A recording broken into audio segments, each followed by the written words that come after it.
Hey, Undisputed listeners, it's Jenny Taft. I'm here to tell you about an exciting event taking place tonight at 8 p.m. Eastern, 5 p.m. Pacific time. Join Fox Sports college football analysts Joel Klatt and Reggie Bush, plus rules analyst Mike Pereira on Twitter, Facebook, or YouTube as they watch the game live with you, commenting on all the action between Joe Burrow and LSU and Trevor Lawrence and the Clemson Tigers. And honestly, guys, here's my thing. I wanted to see Ohio State in this one, but I think LSU, Joe Burrow, I think they win this one. I think this has been a storybook year and season for Joe Burrow.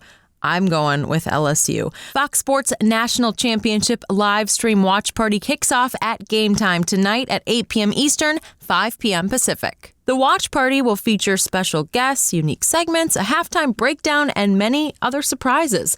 Be sure to follow at CFB on Fox on Twitter and Facebook, and subscribe to CFB on Fox and the Fox Sports channels on YouTube, where you can tune in to join the watch party. The event will be streaming live on all platforms tonight, beginning at 8 p.m. Eastern, 5 p.m. Pacific. See you there. Welcome to the Undisputed Podcast. I'm your host, Jenny Taft. This podcast is the full show from today's episode of Undisputed from start to finish. They've got a busy slate, so skip Shannon. Let's get to it. Welcome to Undisputed. We are live from Los Angeles. I'm Jenny Taft here with Skip Bayless and Shannon Sharpe. Happy Monday. Good morning. How we doing? Yeah, boy, looking like money. Go. You boys dress like money this morning. It's good. How you doing? Always about you. I've never seen such egomania as emanates from across the table. It's unbelievable. It's about me. You just stare in the mirror before the show? Hey, everybody, look at me. No, you know, me and my homeboy, and Rodgers, you know, we looking good. You should have starred in Anchorman. That's how Anchorman opens, with Will Ferrell looking in the mirror. Hey, everybody, look at me. I look good. Here we go. Here we go. I don't care how I look. I care about how I'm about to sound on Aaron Rodgers, because I can't wait. Please ask me. I am so ready to get going. We have so much to get to today, and I can't believe I'm saying this, but could Tom Brady be heading to the Cowboys, and did Patrick Mahomes pull off one of the greatest comebacks of all time? But first, we are going to talk about Aaron Rodgers and the Packers, and they got a lot to say. Rodgers and Green Bay jumped out to a 21-3 lead and held on against Russell Wilson and the Seahawks last night. Late in the game, up 28-23, Rodgers found Davante Adams and Jimmy Graham on critical third and long plays that allowed the Packers to run the clock out and advance to the NFC Championship game. Rodgers finished the game with a pair of touchdowns and was just shy of 250 yards through the air. So, Shannon, I start with you. How impressive was Aaron Rodgers? He was very impressive. And he showed once again, what I knew to be true all along. He can still make all the throws. The narrative that he's in decline, he can no longer be the Aaron Rodgers, was greatly exaggerated. It's always been exaggerated. I kind of hate anonymity, because there are a lot of people that hide behind anonymity. He's in decline, yada, yada, yada. I'm not anonymous. Whoa, wait. My name's Skip. I'm right here. I put my name on it. I sign it in big old neon letters. You know what? So moving forward, Jenny, I'm asking FS1, my bosses, to alter my voice and to shade me out. Because I don't want, when I be saying stuff, I don't want people to know it's me. Oh, really? No, I don't want them to know. That way I can say whatever I want, however I want to say it, with no repercussions. But I told you, Skip Bayless, he's still that dude. He's still that man. And when you need him, because see, this notion that all of a sudden, the Green Bay Packers have the running attack of the Titans or the Ravens or the 49ers was greatly exaggerated. They have the 15th best rushing attack in the NFL. Aaron Jones did lead the league in rushing touchdowns. He was only 12th in rushing. So with that being said, you know what? Seattle said, Aaron Jones, we ain't gonna let you do what you normally do. Now, Skip Bayless, told Skip Bayless, I heard him say it for like 4 years. Even heard him say it a lot on the old show. The most overrated stat in all of football is the 1-yard rushing touchdown. But I ain't gonna talk about a guy that has a bunch of those this year. That's not even fair. It's not what this is about today. Today is about Aaron Rodgers and his all-time greatness, because when they needed him, and I told you, Skip Bayless, there will come a time that you'll need Aaron Rodgers to be Aaron Rodgers again, and he'll be right there when you need him. Next Sunday? Hold on. Now, I remember just last year, he heaped so much praise on the guy that completed 3 3rd and 10s. Now, Aaron Rodgers, in order to keep the ball from getting back to Russell Wilson's hands, what did he do, Skip? Yeah, what did he do? My turn? No, it's not your turn yet. Skip, he's doing this. Really, if you look at it, Devontae Adams was really his only receiver. One target to Allison, one target to the back, Williams, one target to Scanlon. Aaron Jones had 2. I mean, come on, Skip. Look at the guys he's throwing to. Kumaro, Steinberger, Valdez-Scanlon, Geronimo Allison. Devontae Adams, stud. Yeah. Top 5. Woo-hoo. Did you see him yesterday? Whoa. Yeah, exactly, I saw him. But did you see the throws? If only Tom Brady had him a Devontae this year. But hold on. Oh. I didn't hear anybody say, man, if only these quarterbacks would have had a Randy Moss. Or if only these quarterbacks would have had a Wes Welker. If only they'd have had a Bill Belichick, a coach, or a top 10 defense. Now we want Brady to have everything, but this is not about Brady. This is not about Tom Brady. I prefer moving forward to only discuss quarterback that's either just played or will be playing again on Sunday. So moving forward, Skip Bayless, I would appreciate if you would extend me that courtesy in 2020. Now back to the originally scheduled program, talking about the all-time greatness of the Gator Thrower, the most gifted, the most talented thrower that we've seen. But there's a guy in Kansas City coming, Jenny. I know. I don't know if anybody saw it, but he's coming. I saw Skip it. Bayless, Aaron Rodgers did what I knew he could do. When he was going to be called upon to make throws that he needed to make in order to keep his team going in the playoffs, he made all the throws. Skip, the thing that separates him and Patrick Mahomes, most guys can throw from different platforms if they're stationary. If you give them a clean pocket, they can drop arm angles and throw. But I've never seen 2 guys that can throw off the wrong foot better than these 2 guys can throw on the move better than these 2 guys can. Skip, Aaron Rodgers was great. Did you know, Skip, on 3rd down, you said that's the money down. That's the money down, Jenny. 3rd down, Aaron Rodgers was 7 of 9, a $121 a tub, and 6 first down. You can't get better than that. Skip Bayless, he was perfect. That was one of the most things. What I like to call it, Skip, that's one of them old Pavarotti at the Metro. At Met, you know, you say, why you got to always send me to Sydney? That's about the Met Gala. This is like one of those, a virtuoso. Guess what his quarterback rating was, Skip? Let me tell you on Papa Jacket. You love QBR. Matches, 0 to 100, 50 being average. What was it? 85. 85 is not that great. I thought you just said he was perfect. Hold on. Perfect would be 99.9. No, hold on. The Skip Bayless. That's it. 85? It's my fault. That's all it's you my got? fault. There have been 3 games that you told me Dak Prescott had an 80 and he was great, even though he lost. Now all of a sudden, I don't use the word great. No. But you said that, so now I'm saying 85 is a great QBR, right? Let me ask you a question. How many times would you finish and not in first place? You said perfect. No. I'm holding you to perfect. No, That's the word that came out of your mouth. Aaron Rodgers was perfect with a QBR of 85. No, Skip. I said, tell me when it's my turn. Okay. I said Aaron was perfect. I understand what a perfect QBR is, but I'm just saying when he needed to be great, he showed what he's capable of doing and what he's been able to do for his career. Okay. My turn now? Your turn. Okay, thank you very much. I'm going to give you this. I thought that Aaron Rodgers picked a great night to have his best game of the season. Okay.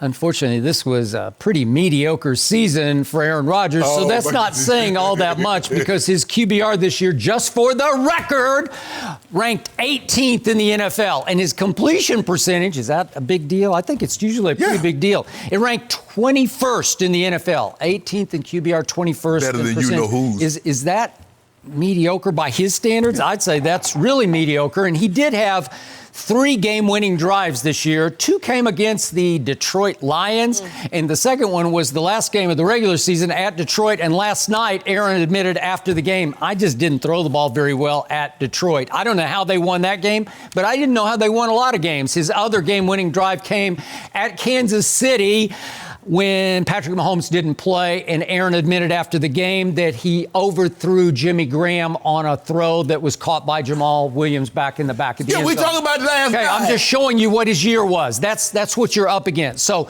did he have a vintage Aaron Rodgers 400-yard game last night? No. Did he have a 300-yard passing game last night?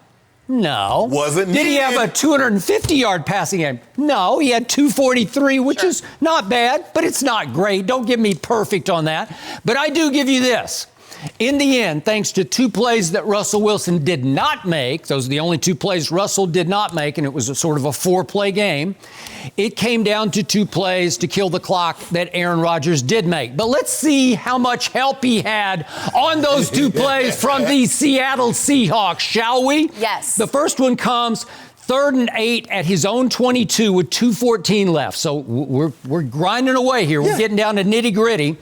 And Davante Adams, who is just a flat-out stud, who's on his way at that point to catching 8 balls for 164 yards, he actually sets up in the slot, which is slightly unusual, although a 4th of his snaps this season were in the slot. And guess how many balls he caught while he was in the slot? He caught 80% of his targets, which is very high. So he's pretty effective in the slot. Yes. So I'm going to ask you, did the Seahawks send one of their corners, their starting corners, on him in the slot? Did they send Shaquille Griffin or Trey Flowers on him in the slot?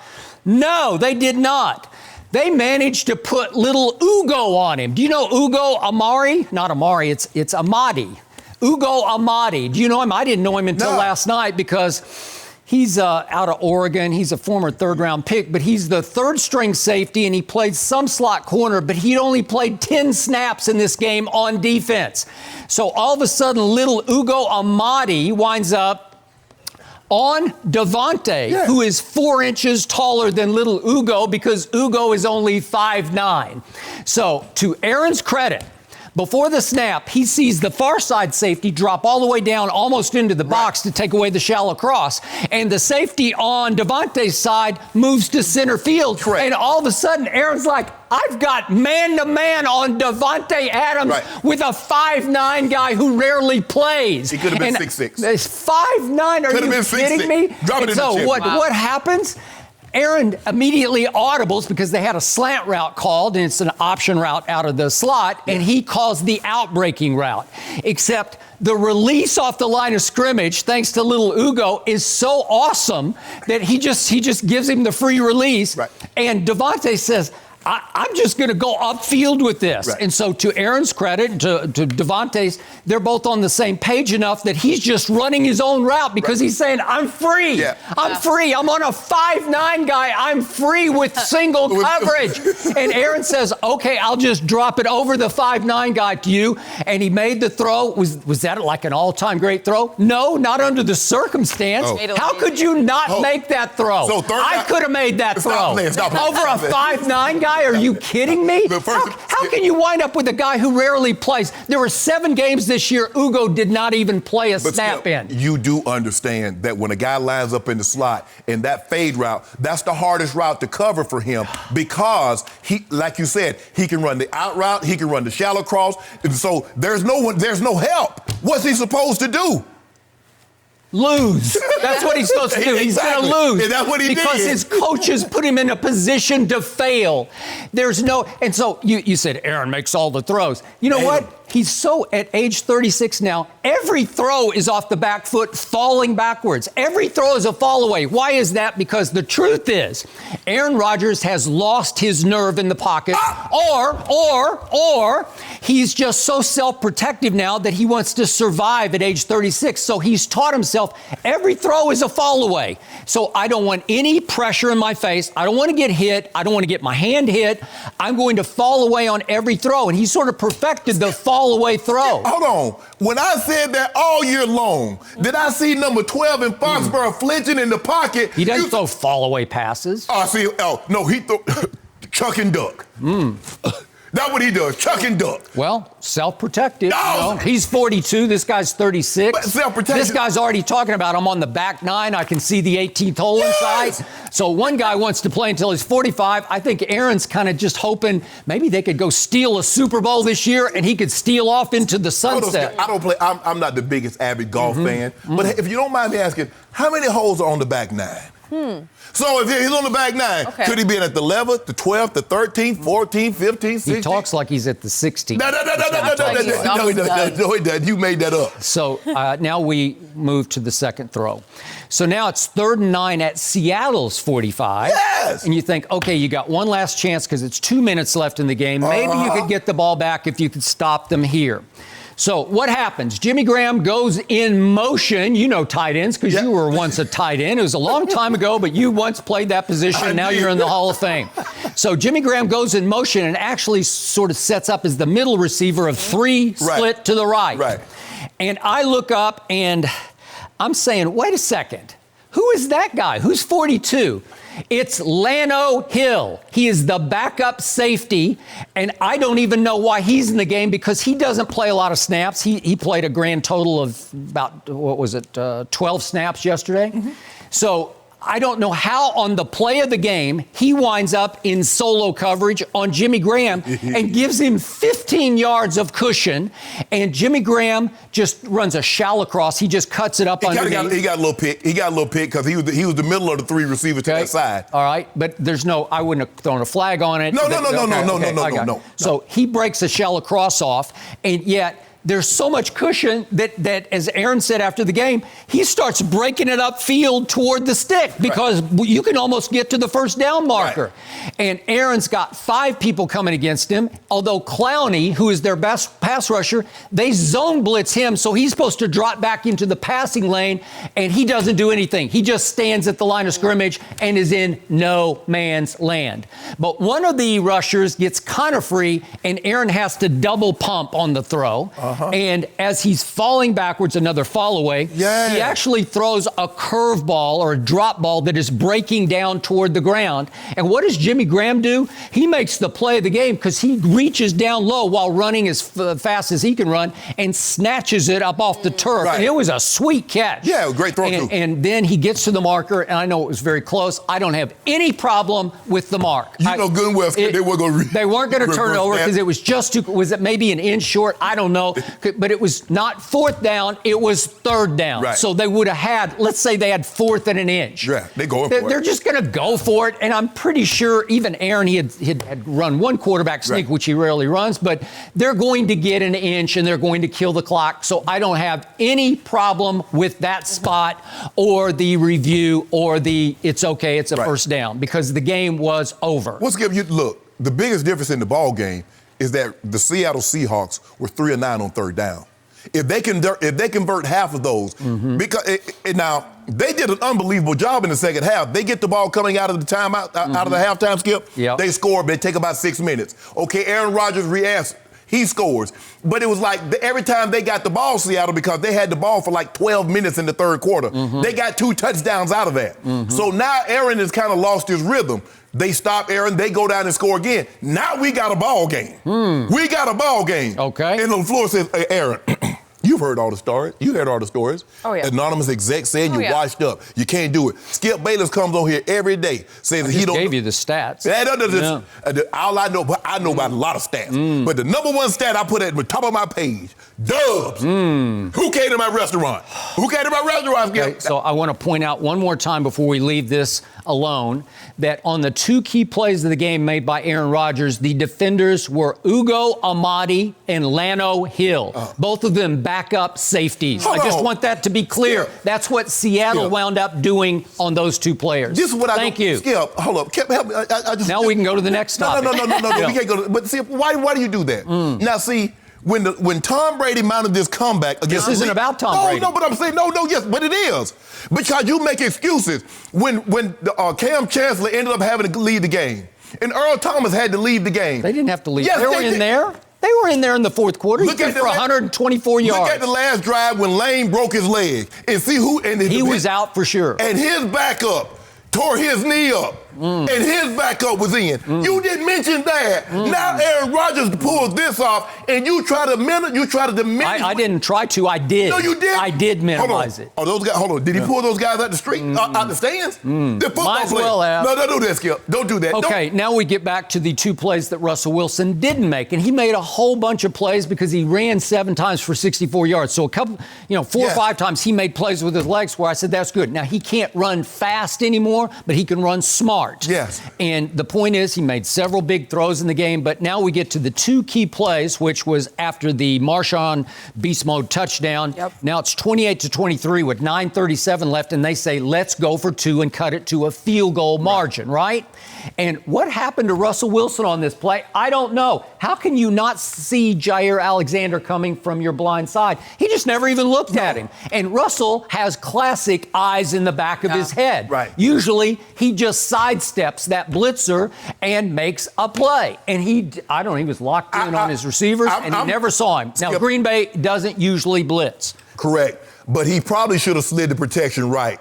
And then if he'd have slid it right, he'd have been hot off the left side and he'd have been protected. Never looked. Never looked. Never looked. No. And so you could have cut the dynamic to a 3-point game. And so for the last 9 minutes of the game, Green Bay's having to play against the pressure of, all he needs is a field goal to get us to overtime. Do you know who our cook is? That guy feels no pressure. He's been in Hell's Kitchen before. Okay. So he knows what it's like. I told you, Skip Bayless, that's the man. He said, I want this game at Lambeau because I want it to be 20. Because when it's 20, I get the heat up. So, you saw what he did. Skip, give the man credit. So then with 3:22 left in the game, Russell has one more play that is going to be the play. And it's 3rd and 5 at his 42. And the reason it was 3rd and 5 is that kid, number 87 for them, that Malik Turner, he dropped one on first down that hit him right between the 8 and the 7. Is it 87 or 17? I thought it was 87. But no, 87 was for the Texans. Okay. He the one they kept dropping. I think it was 17 for Turner. Okay, so the point is it's 3rd and 5 from the 42, and now you got to make one more big play, and then we're going to have a conversation here.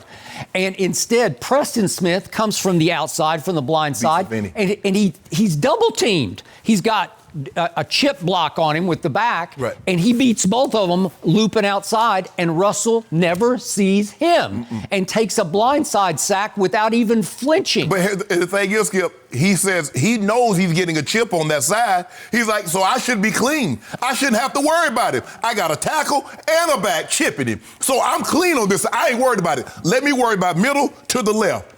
And I told them what they needed to do, Skip.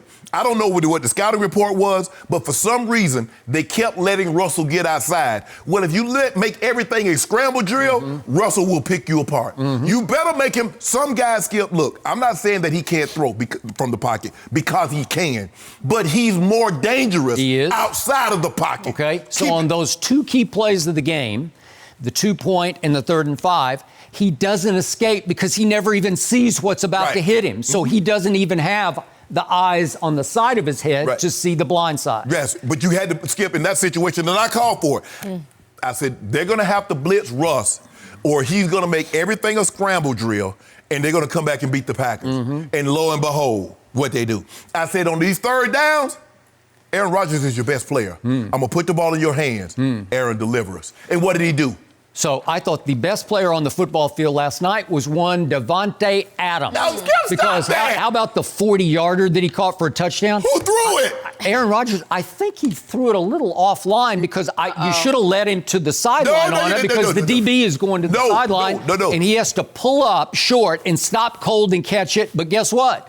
He got to reverse field and just cut up underneath the DB for a touchdown. That's how you run a route. You see him run that route, Jenny, he put that thing on him, did 3 steps to the pole, and sit it down, then come back up out of there. No, I ain't going to release you to the sideline because I don't want you to run out of bounds. I'm going to hold you up, let you face him up. I think it was just a little off target, and it worked. And he faced him up. It was Aaron's night. And you know what he won the right to do? He won the right to go back to San Francisco to right the wrong. And you know what the wrong was? It happened week 12, November 24th on a Sunday night. Soon after my Cowboys had lost at New England, I was a little bit unfocused on this game. So all I kept doing is looking up, and San Francisco was scoring again and again and again. And it got to 37-3 was the final in that game. And Aaron Rodgers had a QBR of 9 on a scale of 0 to 100. And what about this one? That was the worst of the week. You want that back. So 9, and he threw for a grand total against the 49ers, 104 yards. That was 3.2 yards per attempt. That is pitiful. That is pitiful, Skip. Woo. But all year long, Matt LaFleur and the Packers have asked Aaron Rodgers to be somewhat of a game manager. And here we are in the playoffs, Aaron, we don't need you to manage the game. We need you to win the game. Aye, aye, Captain. So I'm thinking, gee, can Aaron Rodgers in an NFC Championship game, if he's still the guy you say he is, can he outplay? Wait a second. I haven't finished my question. Can he outplay Jimmy Garoppolo in an NFC Championship? Well, sure he could. If he's that guy, you should be able to go win this. This is what happens. This is what they do. Now, they hide behind anonymity and says he's lost it. He's no longer the guy. He wins the game. But if he loses in San Francisco, see, I told you. What about Tom Brady? Is Tom Brady still the guy? He lost. This is about Aaron Rodgers. Tom Brady's not in the playoffs anymore. That's why what not? Told me. Why, if he's that guy, why is he not in the playoffs? If Tom Brady is what you say, why is he not there? Because he had no help. He got no help. Aaron had Devontae Adams, and he's going to have him next Sunday. That was your help. And he's going to have the real Aaron Jones, next Sunday at Bill Belichick said my defense gave up 14 points. That's what my defense did do. Yeah. Gave up 14. You can't get me more than 14 now Aaron at home. Rodgers goes back to sort of his home area because he's from Chico, which is about, it's 170 miles north of San Francisco, but still, he's probably that's still in considers California. himself kind of a That Northern seems like California. Mexico to me. I'm 170 miles. Yeah. Okay. So here we go, and man, I'm going to have to pick Aaron Rodgers to win this game because come on. We don't want you to pick anybody. Jimmy G. We don't want you to pick anybody. I watched Jimmy G against Kirk Cousins the other day, and it was like 6-1, half dozen I the did other. as well. It was like pick the lesser of the two evils, and I guess I had to pick Jimmy G. We both picked Jimmy G to win that game, right? And I also picked what? Now you see. I know. Why Coach Belichick wanted to move on. Oh, do we? I didn't see saw that. Okay. I saw the weakest link on the 49ers is the quarterback. That's what I saw. Okay, if you don't mind. So Aaron Rodgers should win this going away. Skip Bayless, do you remember what Brady looked like in his first playoff game? What does that matter? Oh, see, because what you're doing, you're trying to compare Jimmy Garoppolo to a Tom Brady that's 18, 19 years in the league. Compare him to Tom Brady at the same time. Well, Tom Brady was only in his second year in the league. Jimmy G's been around forever. No mercy.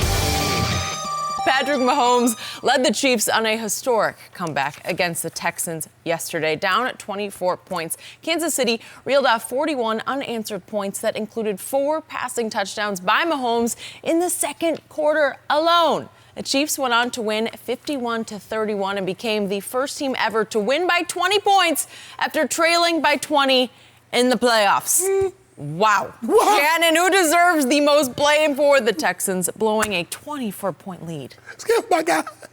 Just think I got 15 more years to that guy. My guy.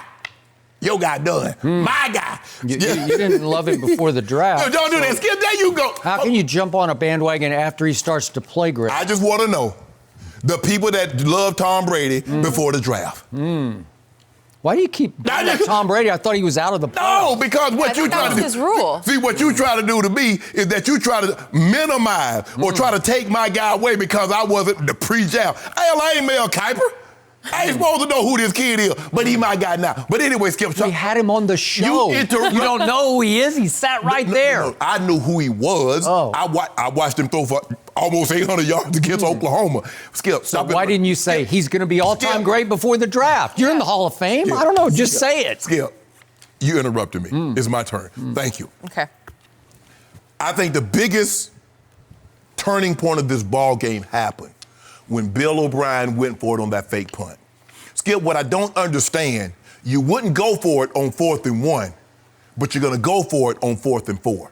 Now, maybe, Skip, had the Chiefs not just scored, I could co-sign it maybe a little further down the field. Maybe if you're at midfield, Skip, maybe if you're your side of the territory, I get it.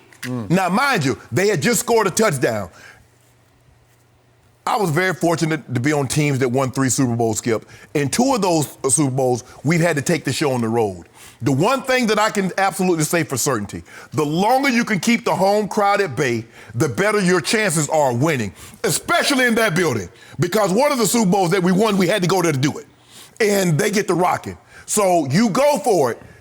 The last thing you want to do, Skip, you try to make the Kansas City Chiefs offense, you try to make them go the long way, and you don't give up big plays. So if we can make them go 10, 12 plays, as opposed to the 1 to 2, 3 quick strike to those speedsters, we got a great chance. They score. It's 24-7. You put them on the short field, I think they faked the punt, it was at the 31. They score again. Now it's 24-14. Skip, They kick the ball off and the dude fumbles. All hell break loose. You know at that point, I don't think a person in the world that was watching this game thought the Texans would win this game from that point on. It was over. It was over. Once that dude get a rhythm, it was over, Skip. We've never seen anything like this. 7 straight possessions, you get points. 6 of them was 7 of them was touchdowns. No, you don't do that. That's unheard of. And Bill O'Brien, I'll get back to you in a minute. I want to talk about my homeboy and his greatness. Gotta hurry, the show's about over. Yeah, 24, you're down 24 points. Normally 24 points, you're like, man, we got to methodically get our way back into this ball game. Hopefully get to the 3rd or 4th quarter, we can make it a game. In 9.5 minutes, he erased it. He said, so why did you fault Bill O'Brien? Because I thought you would just say, well, it was Mahomes anyway, and it wouldn't have mattered whether he went for it or didn't go for it. No, Skip. You got the momentum. The last thing you want to do, keep the crowd at bay. What was the Titans able to do to the Ravens? They kept the crowd at bay. The crowd was just answering, come on, Lamar, give us something to get into it. Come on, Lamar. Skip, you're up 24-0. You're up 24-7. Punt the ball. Don't give that guy no short field. You gave him a short field and he got confidence. Boom. Now, I'm not so sure it would even gotten to that with all those drop passes. My homeboy was supposed to have 400. But they were dropping passes left and right. Early they were. Can Robinson, I just want to know, can Marcus Robinson catch? I just need to know. Travis Kelce dropped some early. That gave them, because it wasn't anything the Texans defense was doing. It was that they were 3rd down getting drops. But Skip, you can't, a momentum swing like that, Skip, you can't do it. You can't do a momentum swing like that. Yes, Mahomes is all-time great. We knew that. That's why I said Lamar Jackson is the MVP. But I'm not taking a quarterback currently playing Brady, Rodgers, Lamar, Russell. I'm not taking a quarterback over that guy. The guy who lost 2 home games this year. He lost 2 of them. But what did he do? How many home games did Brady lose? And Mahomes also lost at Tennessee. That's interesting. We'll see. I'm glad. How many cases do we got on this? We'll see. Hey, how many cases do we got? Well, you front run, don't you? Yeah. Hold on, Jenny. If you don't mind me asking, if we go back and pull the tapes, who is my Super Bowl pick? Who is my Super Bowl representative? Oh, okay. Who is my Super Bowl representative? Fair enough. Somebody had to remind you because you switched so often during the season that you said, oh, yeah, I did pick them. I forgot I picked the Chiefs. Skip, don't do that, Skip. Okay. Don't do that. Yeah. That's my team. Yeah. Well, at least you're still alive. Yeah. You didn't say a word about it the whole year. I don't need to talk about it. It's done. It's done. I had forgotten to be. Yeah. The Eagles and the Chiefs, right? A good minister, every time he preaches a sermon, don't mention the 10 Commandments. They etched in stone. I don't need to keep bringing up my homeboy, how I feel about him, and what I thought they were going to be in 2019. A lot of ministers mention the 10 Commandments, actually. Not every sermon. Well, not every. I don't need to reach it. It's supposed to be a given. Yeah, you're supposed to know. Okay, tell me when it's my It's your turn. Thank you. So, as anybody knows who has watched this show at any point, here or at the other network, I am not a Bill O'Brien fan. Never have been, never will be. Sorry. I've met him at ESPN. He seems like a nice enough guy. I think he's a decent offensive coordinator who wound up with a talented football team as the CEO of that team, and it's never been very good.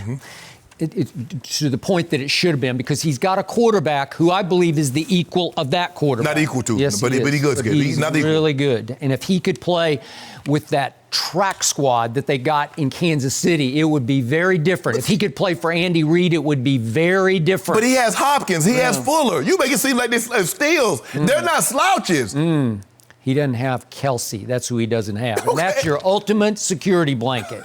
And trust me, Kelce is at least as important to Mahomes as Ertz was to Wentz. Yes. Because it is, when in doubt, I'm just looking for him. I'm looking for, 87, right? Look for 87, not 84. Anybody could look for 84 back in the day. Look for 87. So the point is this, that to me, Deshaun saved Bill O'Brien's job a weekend ago against Buffalo. Winning that. With that escape, that great escape. I think it saved Bill O'Brien's job because a loss in that game would have made him 1-4 in the postseason. And the one was against Jack Del Rio's Oakland Raiders at Houston. They beat him 27-14. So I'm not going to give him a lot of credit for that. And that was with Brock Osweiler at quarterback, not Deshaun. Okay, so the point is, they came out aggressively, and I don't know how much to credit Bill O'Brien for the play that they ran on 3rd and short. Remember when he got Stills loose on he hit Stills for the breakaway touchdown. Right. And that was 54 yards, and that's 7-0. It looked like an aggressive play, but it may have been just Deshaun going for the aggressive route. They blew it because everybody was looking for the screen. They were, but I don't know what the play call. I don't know if it was a bubble screen to get the first down. Right. They threw it on the first play of the game to D-Hop, and he got like 2 yards, 1 yard. Okay, so then you get the block punt, and it's 14-0, and then Tyreek muffs the punt, and it's 21-0, and then Kansas City, my homeboy, goes 3 and out. And that stadium is getting really quiet. Thank you. And here comes Deshaun again, and he converts a 3rd and 11 to D-Hop for 15 yards. And then he hits Stills for 15 more yards, and all of a sudden, you get it all the way down to 4th and 1 at the 13. And Bill O'Brien looks like he's going to go for it, and then he calls timeout. That was actually his 2nd straight timeout because they called one on the play before. So now you got a whole timeout to think about this, and he chokes. Because you would have went for it. Well, obviously, I tweeted that I would have gone for that because it's a quote unquote, it's the kill shot. It's the final nail. You've been playing aggressively the whole game. Now put them away. And again, we'll never know, but I believe if they had cashed that in for 7 points instead of 4, if you get it to 28, remember, the Chiefs were 1-7 in their last 8 home playoff games. They were 1-7. Yeah. Well, you don't think those players are aware that over time they've been 1-7 at home? I don't know if the players are aware, but I know who are aware of that. The fans, They are. The people in the stands are well aware. I think Andy Reid's aware of it. Oh, yeah. And so if you put that kind of pressure on them, I think they, lose heart. It's like 28-0. It just feels different because if he kept his foot on the gas and showed you, I'm going to play to win and not play to lose, and you cash 28-0, and what was his explanation of it, his defense of it? Bill O'Brien said, I didn't have a great play call for 4th and 1. What are you talking about? You have Deshaun Watson. I don't care what you call. Just snap it to him and let him make a play. Let him just roll right. I don't know. How many times do you see him just roll right and make a play? Well, Skip, even if they go for it on 4th down and they get it, let me tell you why Kansas City still believes they have a chance to win. Because it wasn't what the Texans' defense was doing. It wasn't like they were sacking Mahomes. It wasn't like they were all over the receivers. Patrick Mahomes probably gathered them. Andy Reid's like, guys, think about it. We dropped 3 third downs. Okay. We muffed the punt. We got a punt blocked. Okay, but now you're making the case you have to keep going for it because how would you seen the game evolve up to that point? Right. Lots of drops, Right. a muff punt, Right. a block punt. Right. And what did you seen so far?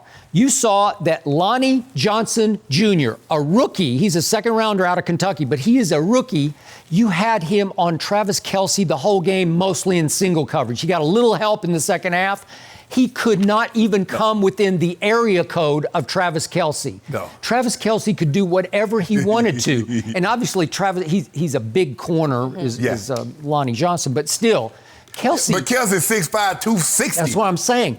And listen, I've said, I know Kittle is really great, and you said, well, now he's the best tight end. And maybe if you throw in blocking, I'll definitely give you Kittle. Yes. But in this case, this guy is the most acrobatic, athletic, gymnastic catcher of the football as a tight end that we've seen. It's beyond Gronk. He's smooth. He is a wide receiver playing tight end. Yeah. And he can go up and the body control, the body lean, the hands. No tight end has better hands than this guy. No. And the run after catch. But here's the thing. And Skip, even when they put what we call gunner, where they put 2 guys on him to try to keep him getting off the line of scrimmage, and they still hold him because they're on 3rd down. It was 3rd and goal. Skip, he gets a penalty. They end up making it 1st down, and they end up going on to score a touchdown. Ooh. Skip, they put so much pressure on you. Now, the one that Mahomes threw to Tyreek Hill, Skip, and he got him blown up because Reed put a big shot on him. Skip, he had already made his mind up because he got Nicole Harmon on the backside running the 7 that's going to hit his head on the goalpost. Now, if I'm the Titans, I don't make that mistake. I'm not leaving that. I'm not having that safety lead the middle of the field because they're going to hit it next time on you. Wait, so you just admitted Mahomes made a bad read? Yeah. He made a bad idea. I tweeted it. Interesting. But Skip, think about this here, Skip. They score 51 points and they go 2 or 8 on third down. They're 25% on third down. Look at them, the small amount of plays that they have. How many plays? They have 57 plays. They had 6 fewer points than they had plays. Shows you the. But Skip, the platforms, like I said, a lot of quarterbacks can throw from a level platform and throw off balance.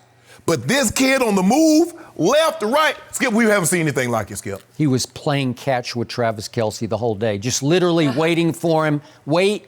What do you want to do? You want to go left? I'll throw it to you left. And you remember, he doesn't run like Deshaun. He said, y'all want to play 25. Y'all want to play 25 man, cover 5, and y'all don't respect me. Okay, I'm going to turn these bowls on He him. doesn't run like Deshaun.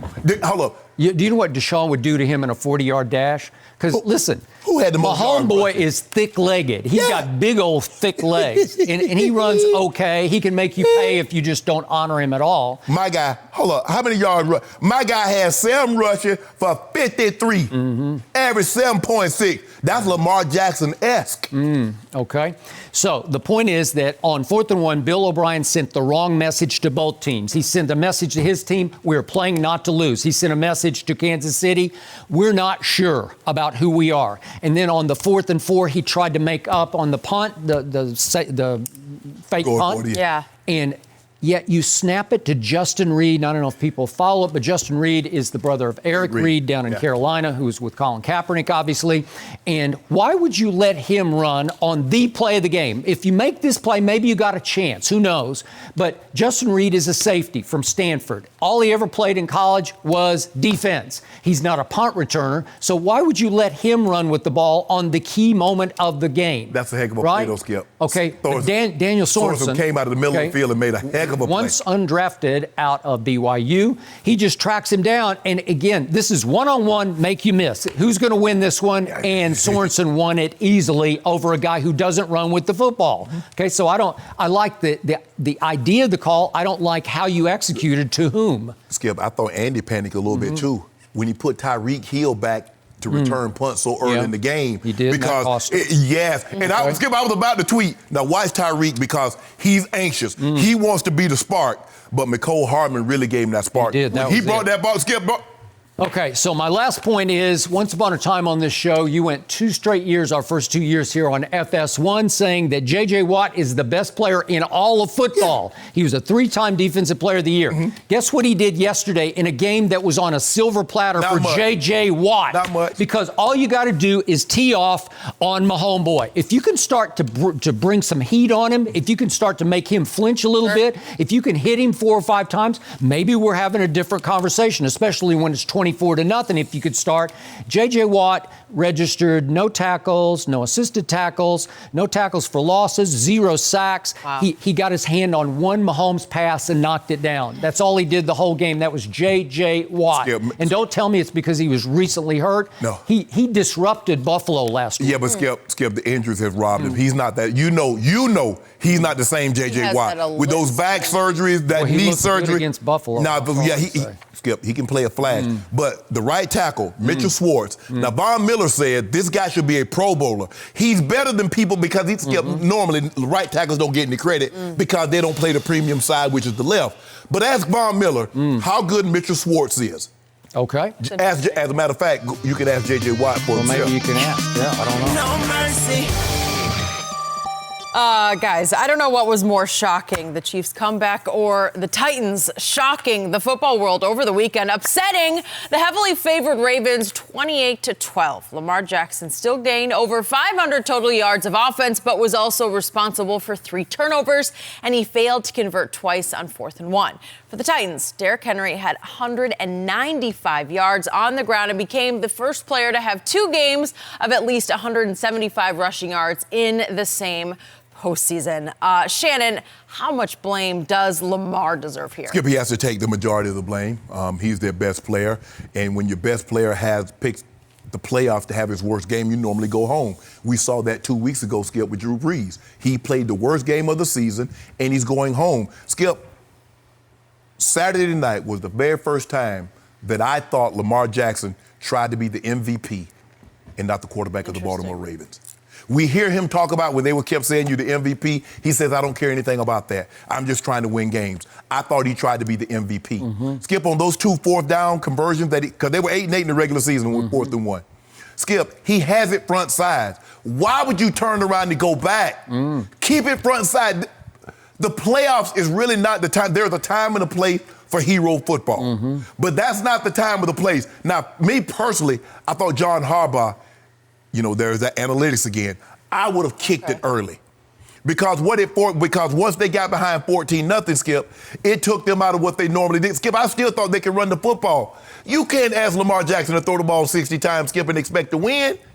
But I thought Lamar Jackson, the 3 weeks, Skip, he was a little high.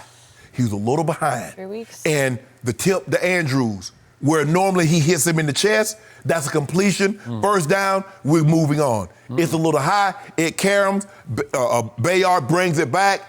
Lamar, excessive penalty. Now they're 15 yards closer to the goal line. But Skip,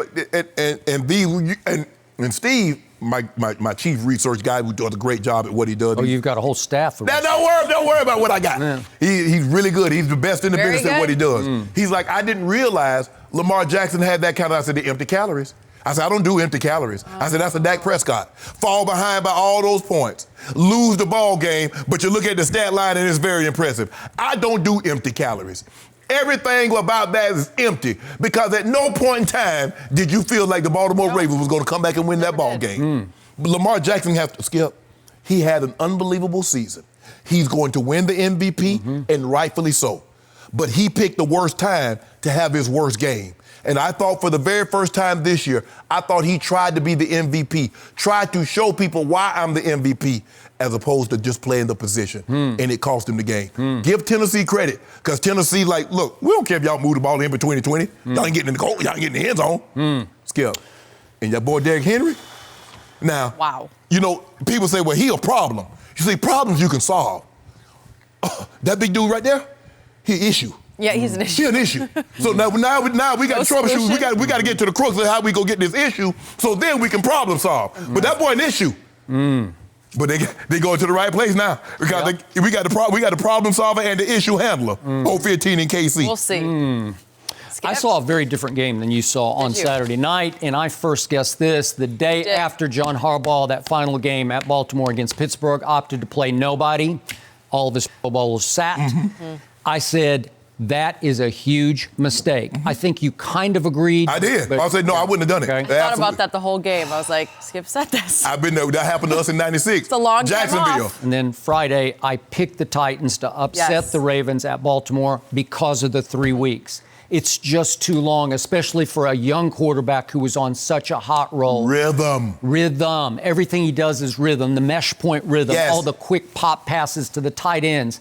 They were just a little off from the start. And he threw the first ball to Mark Andrews, and it wasn't a terrible pass. It was just a touch high. Reminded me a little bit of Dak's pass to Amari, which was a touch behind him against Green Bay, and it just tilted the whole game on its head because Amari muffed it into an interception, and so did Mark Andrews, muffed it into the early interception, and it just changed the whole flow of the football game.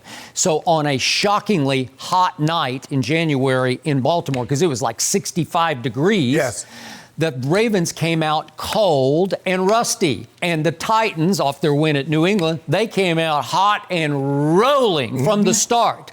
And the difference is, if we just talked about the Texans, the Titans are different because they are coached by Mike Vrabel. He's a tough guy who instills mental and physical toughness in his team. And he's got the ultimate weapon right now in Derrick Henry because nobody left in this tournament has a Derrick Henry. So if you give them an inch, they will take a mile because of Derrick Henry. And so with Lamar just a little bit off all night. That's all it takes. And it's all it takes. But listen, I do give him some credit. You can say empty calories all you want, but when you rush 20 times for 143 yards, these are the most, you can argue, most misleading stats in the history of football. So he runs for 143, he throws for 365, and they had 29 first downs to only 15 for the Titans. The Ravens were 11 of 18 on third down. What? Skip, they ran almost 40 more plays. And they had 4 more minutes of time of possession, to your point. And they lost 28-12. Why was that? Well, Lamar had to throw 59 passes because they were behind. That won't work. That's not how they're built. And Lamar had 2 interceptions, and he lost a fumble, and they failed twice on fourth down for the first time all year. Yeah. So that's basically the game in a nutshell. But also, has there ever been a quarterback do more damage throwing less than Ryan Tannehill? Because he did huge damage in this game. And the shocker was he throws it to 2 guys I didn't know. I didn't know Jonnu Smith because I haven't watched the Titans that much. And he makes the catch of the night over in the corner of the end zone. He's like the 3rd tight end. And who knew that he could make that catch? And then that little Khalif Raymond out of Holy Cross, undrafted. He barely played all year, caught 3 balls the whole year, and he gets loose on the and Tannehill just drops a dime on him. Skip. Oh, What a play. After a turnover or change of possessions, what is the team that just got the turnover or the stop, what do they normally do? A shot play. Yeah. So everybody knows that except the Ravens. I guess not. Okay. But who knew Khalif Raymond? I mean, you don't even know who he is. Brandon Carr, Skip, is 3rd and goal. Why are you about the tight end, the 3rd string tight end runs the out and up? Why are you looking at the out? Who cares? If he runs the out, you tackle him, it's 4th down, they kick the field goal. Okay. Why do you stutter? And I don't know. And so Ryan Tannehill, the great Ryan Tannehill, he completes 7 passes in a game that they win 28-12 because 2 of them were just showstoppers. Yes. They wrecked the Titans with those 2 throws early in that game because if you give them that kind of a lead and cushion, look out. And you got to deal with that guy? The moose who runs like a deer. That's who that guy is. Think about it, Skip. They won 2 games, and the quarterback has yet to throw for 160 yards combined. You got to go back. They say it happened in 72, 73 with the Dolphins, and it happened again in 74 with the Steelers, where they won games in which the quarterback threw for less than 100 yards. Okay. But let me tell you what you got to do now. You got to get, because I don't know this to be true. I don't know. But I'm assuming. Skip, there's not a whole lot of checking going on with the Titans offense. They might check from a weak side run to a strong side. I agree. I don't think there's much of any. But I'll tell you what they're not doing. They're not checking from run to passes. So you've got to make Ryan Tannehill, because you know 22 can beat you. Now, he's proven that, Skip. Over the last month and a half of the season, he's proven he can run them to a... Nobody in the history of this league has had 3 straight games of 180 or more, and he just did. I mean, and think about it. His first 4 games in the playoffs, he's got 548. Now, I was on the team with TD when he was running the ball down people's throat, and I didn't think anybody was going to get that. Dude did him 30-plus better. He did. He did. You better make Ryan Tannehill throw this foot. Now, the mistake now, listen.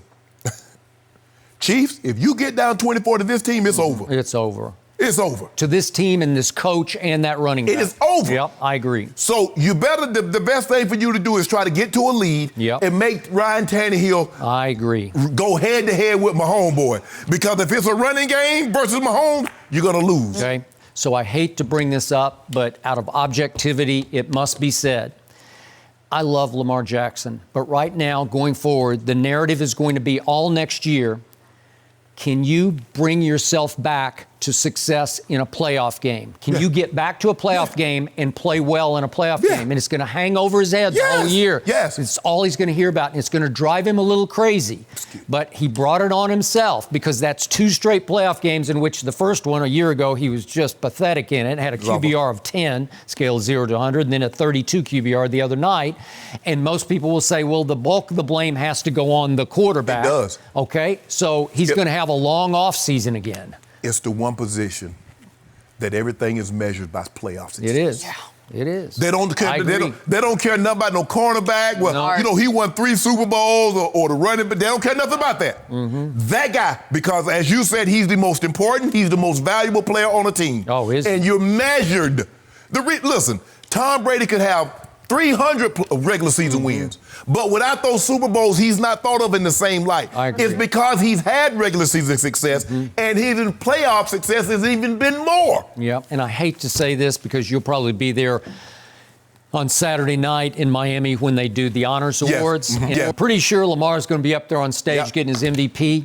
It slightly taints it just a little bit in people's eyes because you think, well... Skip, you know when you got to go back 20 years? The last time you had a Super Bowl winner and an MVP in the same season, you got to go back to Kurt Warner. It used to be a common because Brett did it, TD did it, Kurt Warner did it, like in a 4-year span. You got regular season MVP and Super Bowl MVP. True. But since then, because Tom has tried to do it, nobody's, Peyton, nobody has been able to do it. But to go out in the divisional, you can't go out in the division. They were 10-point favorites. At home. And the way it went down. Yeah. Oh, that one is going to be a long offseason. That's a really good thing to think about for him. No mercy.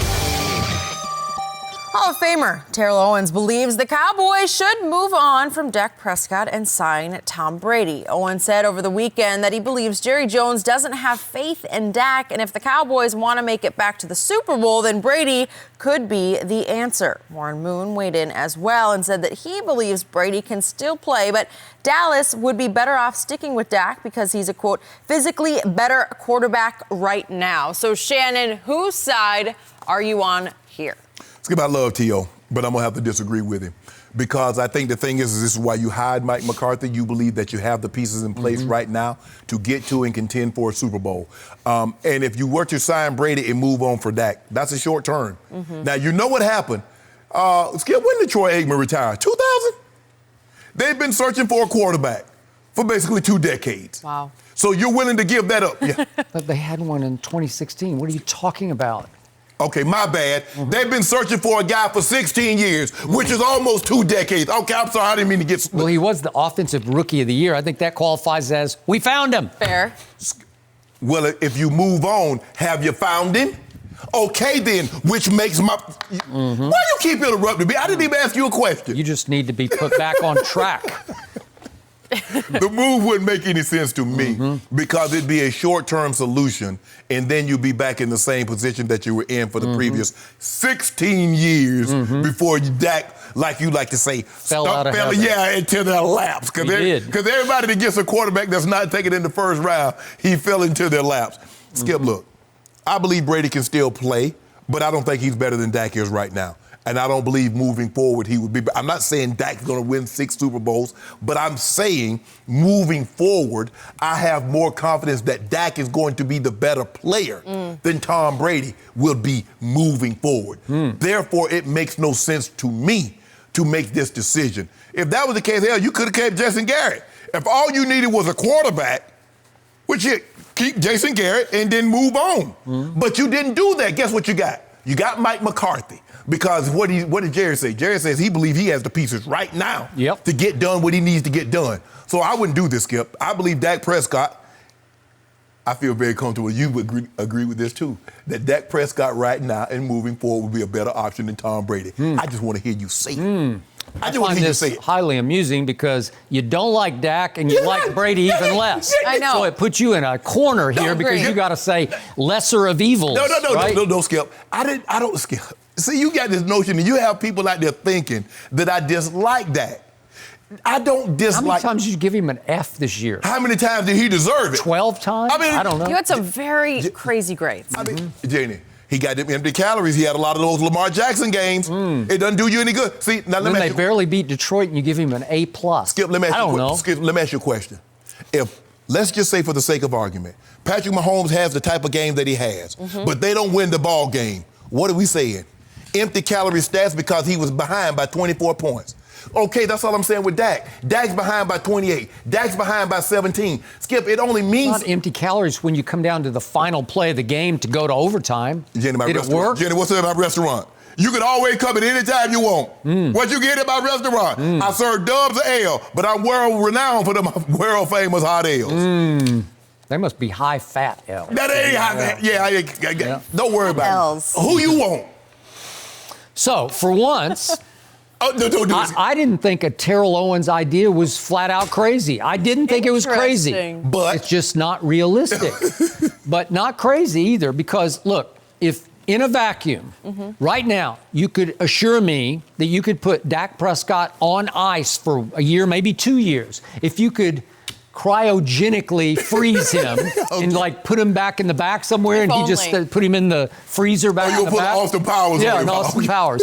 Just keep him back there in the back in the freezer, and then thaw him out in 2 years. I would love that, because I'd say right now, this is what I believe. Right here, right now, Tom Brady would give my team a little better chance to go win a Super Bowl next year than Dak Prescott, because it's Tom Brady's the GOAT. And I don't believe he's finished. And listen, Tom Brady has never been able to play behind an offensive line like this offensive line, because it can really pass protect. Yeah. Tom Brady has never had a running back like Ezekiel Elliott, not ever in his whole career. He's washed, though. Okay, but I didn't say he was washed. Yeah. But again, he's still better than anything Tom has ever had. And last year, did he have an Amari? No. Did he have a Gallup? No. Did he have a Randall Cobb? I guess Edelman was kind of like Randall Cobb. I don't know, but Edelman's... But let me ask you a question. When he had the best receiving core in his history, what did he get him? 16-0 regular season, a unanimous MVP, and a what? And a game-winning drive that got canceled by the luckiest throw in Super Bowl history. He did what he always does. He went down there and scored 2 minutes. What, called an L? Well, again, it's up to Belichick's defense to stop Eli Manning. Well, Eli Manning drove him like 85 yards for a touchdown. So the point is, last year, Tom Brady didn't even have a Blake Jarwin. You like Blake Jarwin. I do. I like him a lot. If you gave Tom Brady all these weapons in this line, I'd give him a little better shot than I would with Dak Prescott. But what are you going to do with Dak Prescott? I don't want to cut him loose. Yeah. Because then you'd have Tom for a year, maybe 2. And and guess what Coach Belichick said? Hell, I didn't even have a Jimmy Garoppolo last year either. Why you bumping your gums telling me what Tom didn't have? Coach Belichick says, guess what I didn't have? A quarterback that could give me more than 14 points at home. Really, Skip? Bill Belichick last year was the opposite of the executive of the year. He was the worst executive of the year. Because look at what he did to that football team. It's an old football team that is going to be very hard to fix. So good luck with it. Skip, you make it seem like he didn't go out and try and get pieces. He drafted N'Keal Harry. He tried to get Antonio Brown. He tried to add pieces. Okay, his job is to see that maybe Mecole Hardman was better, maybe DK Metcalf was better, maybe Michael Thomas was better. Can I keep going? Jenny, he did. He saw that Jimmy Garoppolo was better, and you beat him up for it. You say that's his job to see who's better. Well, he saw that, and Mr. Kraft overruled him. So now, all of a sudden, he doesn't get a DK Metcalf. He doesn't get a Mecole Hardman. Well, his job is to see those guys come to fruition where he saw, because he got a guy in the NFC title game. Yes, and a bridge to the future. Who got dragged there by the rest of his team. Is he not the weakest link? You've said it all year. You're speaking out of both sides right now. If you don't mind, said all year Jimmy Garoppolo is the X factor. If you don't mind me asking, the first Super Bowl the Patriots went to, drum roll please, did they drag Tom Brady's butt there? He threw 1 touchdown, Jenny, in 4 playoff games. That's what he did. That's not conjecture. That's not innuendo. That's fact. So what's going on, Skip? Boy, that Tuck Rule game, he was really good. Now, he did fumble, and it should have been called, and the dynasty shouldn't have launched yet. And he still didn't throw a touchdown. But he was really good. It was 3 playoff games. My bad, it wasn't 4. They had home field. They had home field. So in 3 playoff games, he threw 1 touchdown. So the defense drug his butt. And then he dragged the whole team to victory in the Super Bowl by completing 5 passes in the final drive to set up Vinatieri. Are we gonna discount that pick 6 that Ty Law started the game off with? Are we gonna discount a team that was averaging 35 points a game? Coach Belichick's defense held them to 17. All I know is the Garoppolo I watched Saturday, he looked like the weakest link to me. That's what people said about Tom Brady. Remember? I don't in the first playoff game. Kurt Warner was the MVP. Marshall Faulk was Offensive Player of the Year. And Coach Belichick's defense held him to 17 with the greatest show on turf. They got 2 other guys. Now, Orlando Pace is already in the hall. So is Kurt Warner. So is Marshall Faulk. Now, Torrey Holt and Isaac Bruce are on the ballot. So, back to That's Warren what Coach Moon. Belichick did. I've known Warren Moon for a long time because I actually covered some of his games at the University of Washington when I was here at the LA Times. And I loved Warren Moon in college, and I could not believe the NFL thumbed its nose at Warren Moon. He had to go to Canada to prove himself. And here's the irony of Warren Moon defending Dak Prescott. I have thought that the one player Dak reminds me the most of in the Hall of Fame is that guy, Warren Moon. He is Warren Moon-esque. That's the way he plays. He runs a little better than Warren. Well, maybe a little better. But the throws are their Warren Moon-like throws. He can't throw that play like Warren. Yeah, he can. No, he can't throw it like Warren. Yep. No, stop saying that. He cannot. Listen, I played in a couple of Pro Bowls with Warren. Mm-hmm. I still believe Warren Moon is the greatest deep ball thrower of anybody in the history of the game. Now, Chris Carter caught passes from him. There are a lot of guys that caught. I don't know. I think he was gone by the time Randy got there. But Skip, he could throw the ball. He's a beautiful thrower of the football, and you could hear it. I mean, when he spin that ball, you could just hear it coming out of his hand, just like, woo, like a beauty. But Dak Prescott is the Cowboys' best option. Now, hold on. You just out here last week had a champagne glass and you just celebrating Mike McCarthy hire. And now all of us, I can't get over you. Well, in a vacuum, if you gave me Tom Brady for this 1 year, would I think we had a little better shot? First of all, when the last time you picked up a vacuum? Picked up a vacuum? Yes. Exactly. That's my point. Talking and about? You keep talking about in a vacuum. There's nothing in a vacuum. I picked one up the other day. I had to clean up a hazel mess. First of all, I did. No, you did. I did. Stop doing that. I did. No, you did. I bet if we get Ernestine right here, Ernestine like Skip. I have used the vacuum. You did not. No, you didn't. I have used the vacuum. That's a quote. Once upon a time. Yeah, well, how about you? How many times have you picked up the vacuum? Every night before I go to bed, I vacuum the kitchen. I wipe down the countertops. Joker break in my house right now, like, dang, they're clean. Type but you better not let me catch you in there when What does your staff do? What you mean staff? I ain't got no staff. I'm the staff. The Shannon Sharpe quarters? Yeah. Clean house. I don't make my bed up when I leave 3 o'clock in the morning. No mercy. Rodgers and Green Bay jumped out to a 21-3 lead and held on against Russell Wilson and the Seahawks last night. Late in the game, up 28-23, Rodgers found Davante Adams and Jimmy Graham on critical third and long plays that allowed the Packers to run the clock out and advance to the NFC Championship game. Rodgers finished the game with a pair of touchdowns and was just shy of 250 yards through the air. Super Bowl champ and Fox Sports college football analyst Reggie Bush with us now. Good morning, Reggie. Yeah. Championship night tonight, right? Dressed for it. Here we go. I'm so looking forward to that one. We'll get there. But let's talk about this game first, Reggie. Yeah. What shot do you give the Packers against the 49ers looking ahead? I give them a slim chance based on what happened the first game. The first time they played the 49ers, it did not go well. 37-8. Aaron Rodgers, 33 attempts and only 100 yards passing. Yikes. Aaron Jones only had 38 yards rushing, and Davante Adams only had 43 yards receiving. Yep. And so if this game was a little bit closer, if I saw something in that game that kind of gave me some confidence that they can go in there in a hostile environment and get this win, I might feel a little bit better. But San Fran's defense shut down their best players. And I think that's the most impressive part to me about the 49ers is they're able to get pressure on the quarterback with just 4 guys. And that's so important because when you think about the New York Giants, when they played against the New England Patriots, they were able to get pressure on Tom Brady with just 4 guys. So what that does is it frees up more guys on the back end to play coverage. And we saw what happened when you don't play enough coverage in that Seattle game. Aaron Rodgers lit them up time and time again with Davante Adams. So I give them a slim chance. It's going to be tough, but they're also going to have to do it through the run game. I don't think they're going to be able to do it through the air this time. San Fran's going to limit them in that aspect, and they're also going to be able to get pressure on Aaron Rodgers, and we saw what happened the last time they played. 49ers should be big favorites. I'm surprised they're only favored by touchdown. I was thinking something like 10, 10 and a half, 11 points, Skip. And I agree with you. The Packers have the edge at the quarterback position. Everywhere else, 49ers have it. Offensive line, defensive line, running backs, because they have a 3-headed monster with Coleman, Mostert, Breda.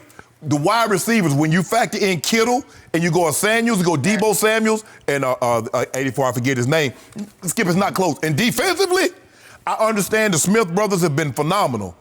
But when they come out with Buckner and Armstead and Bosa and D. Ford, Skip, they are relentless. And what they did to first cousins, he ain't carry your third cousin. They took away the run. Yes, noted. And they says, okay, if you're going to beat us, you're going to beat us with him throwing the football. They had 21 yards rushing. No. San Francisco had 183 yards rushing. Not a fun Saturday. Both teams wanted to commit to the run. One team was able to commit to it and be successful at it. Skip, I would be surprised. I don't give them much of a chance.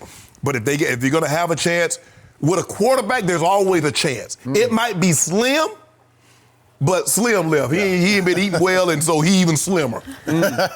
No. Kyle Shanahan. I know you watching the game. You saw Kyle Shanahan. Jimmy Garoppolo threw that pick. What happened when they come back on the field? 8 straight run. You ain't messing this up for me, Jimmy G. You not finna ruin this for me, You're not going to be the reason? Yeah. He had almost thrown another one before that. And Kittle had Kyle's saying, okay, that's it. Funny. But if you know, and Kyle learned a very valuable lesson, Skip, from that Super Bowl. Once he got that lead, he's like, yeah, we throw to you. Yeah, we can throw. I'm gonna run this thing because not only am I complete, there's coaching the game, but there's also playing the clock. And Kyle Shannon, you learn a very valuable lesson through sometimes very, very heartbreaking losses. Skip, I give Green Bay a very, very small chance, but if they can do it, they got the guy that can pull it off. Well, you give Green Bay a huge advantage at quarterback. I do. Yes. But that's the only advantage of all the positions on the field that they have. But that's the position on the field. No, but you need more. You need more. You need more. So, before I answer Jenny's question, please, I got to get something off my chest that happened last night at the Seattle-Green Bay game. What happened? Somebody showed up who plays for the Lakers, and his name is Anthony Davis. Anthony Davis is on the sideline, decked out in an Aaron Rodgers jersey, doing discount double check. I'm saying, what is this? What are you doing? What are you doing?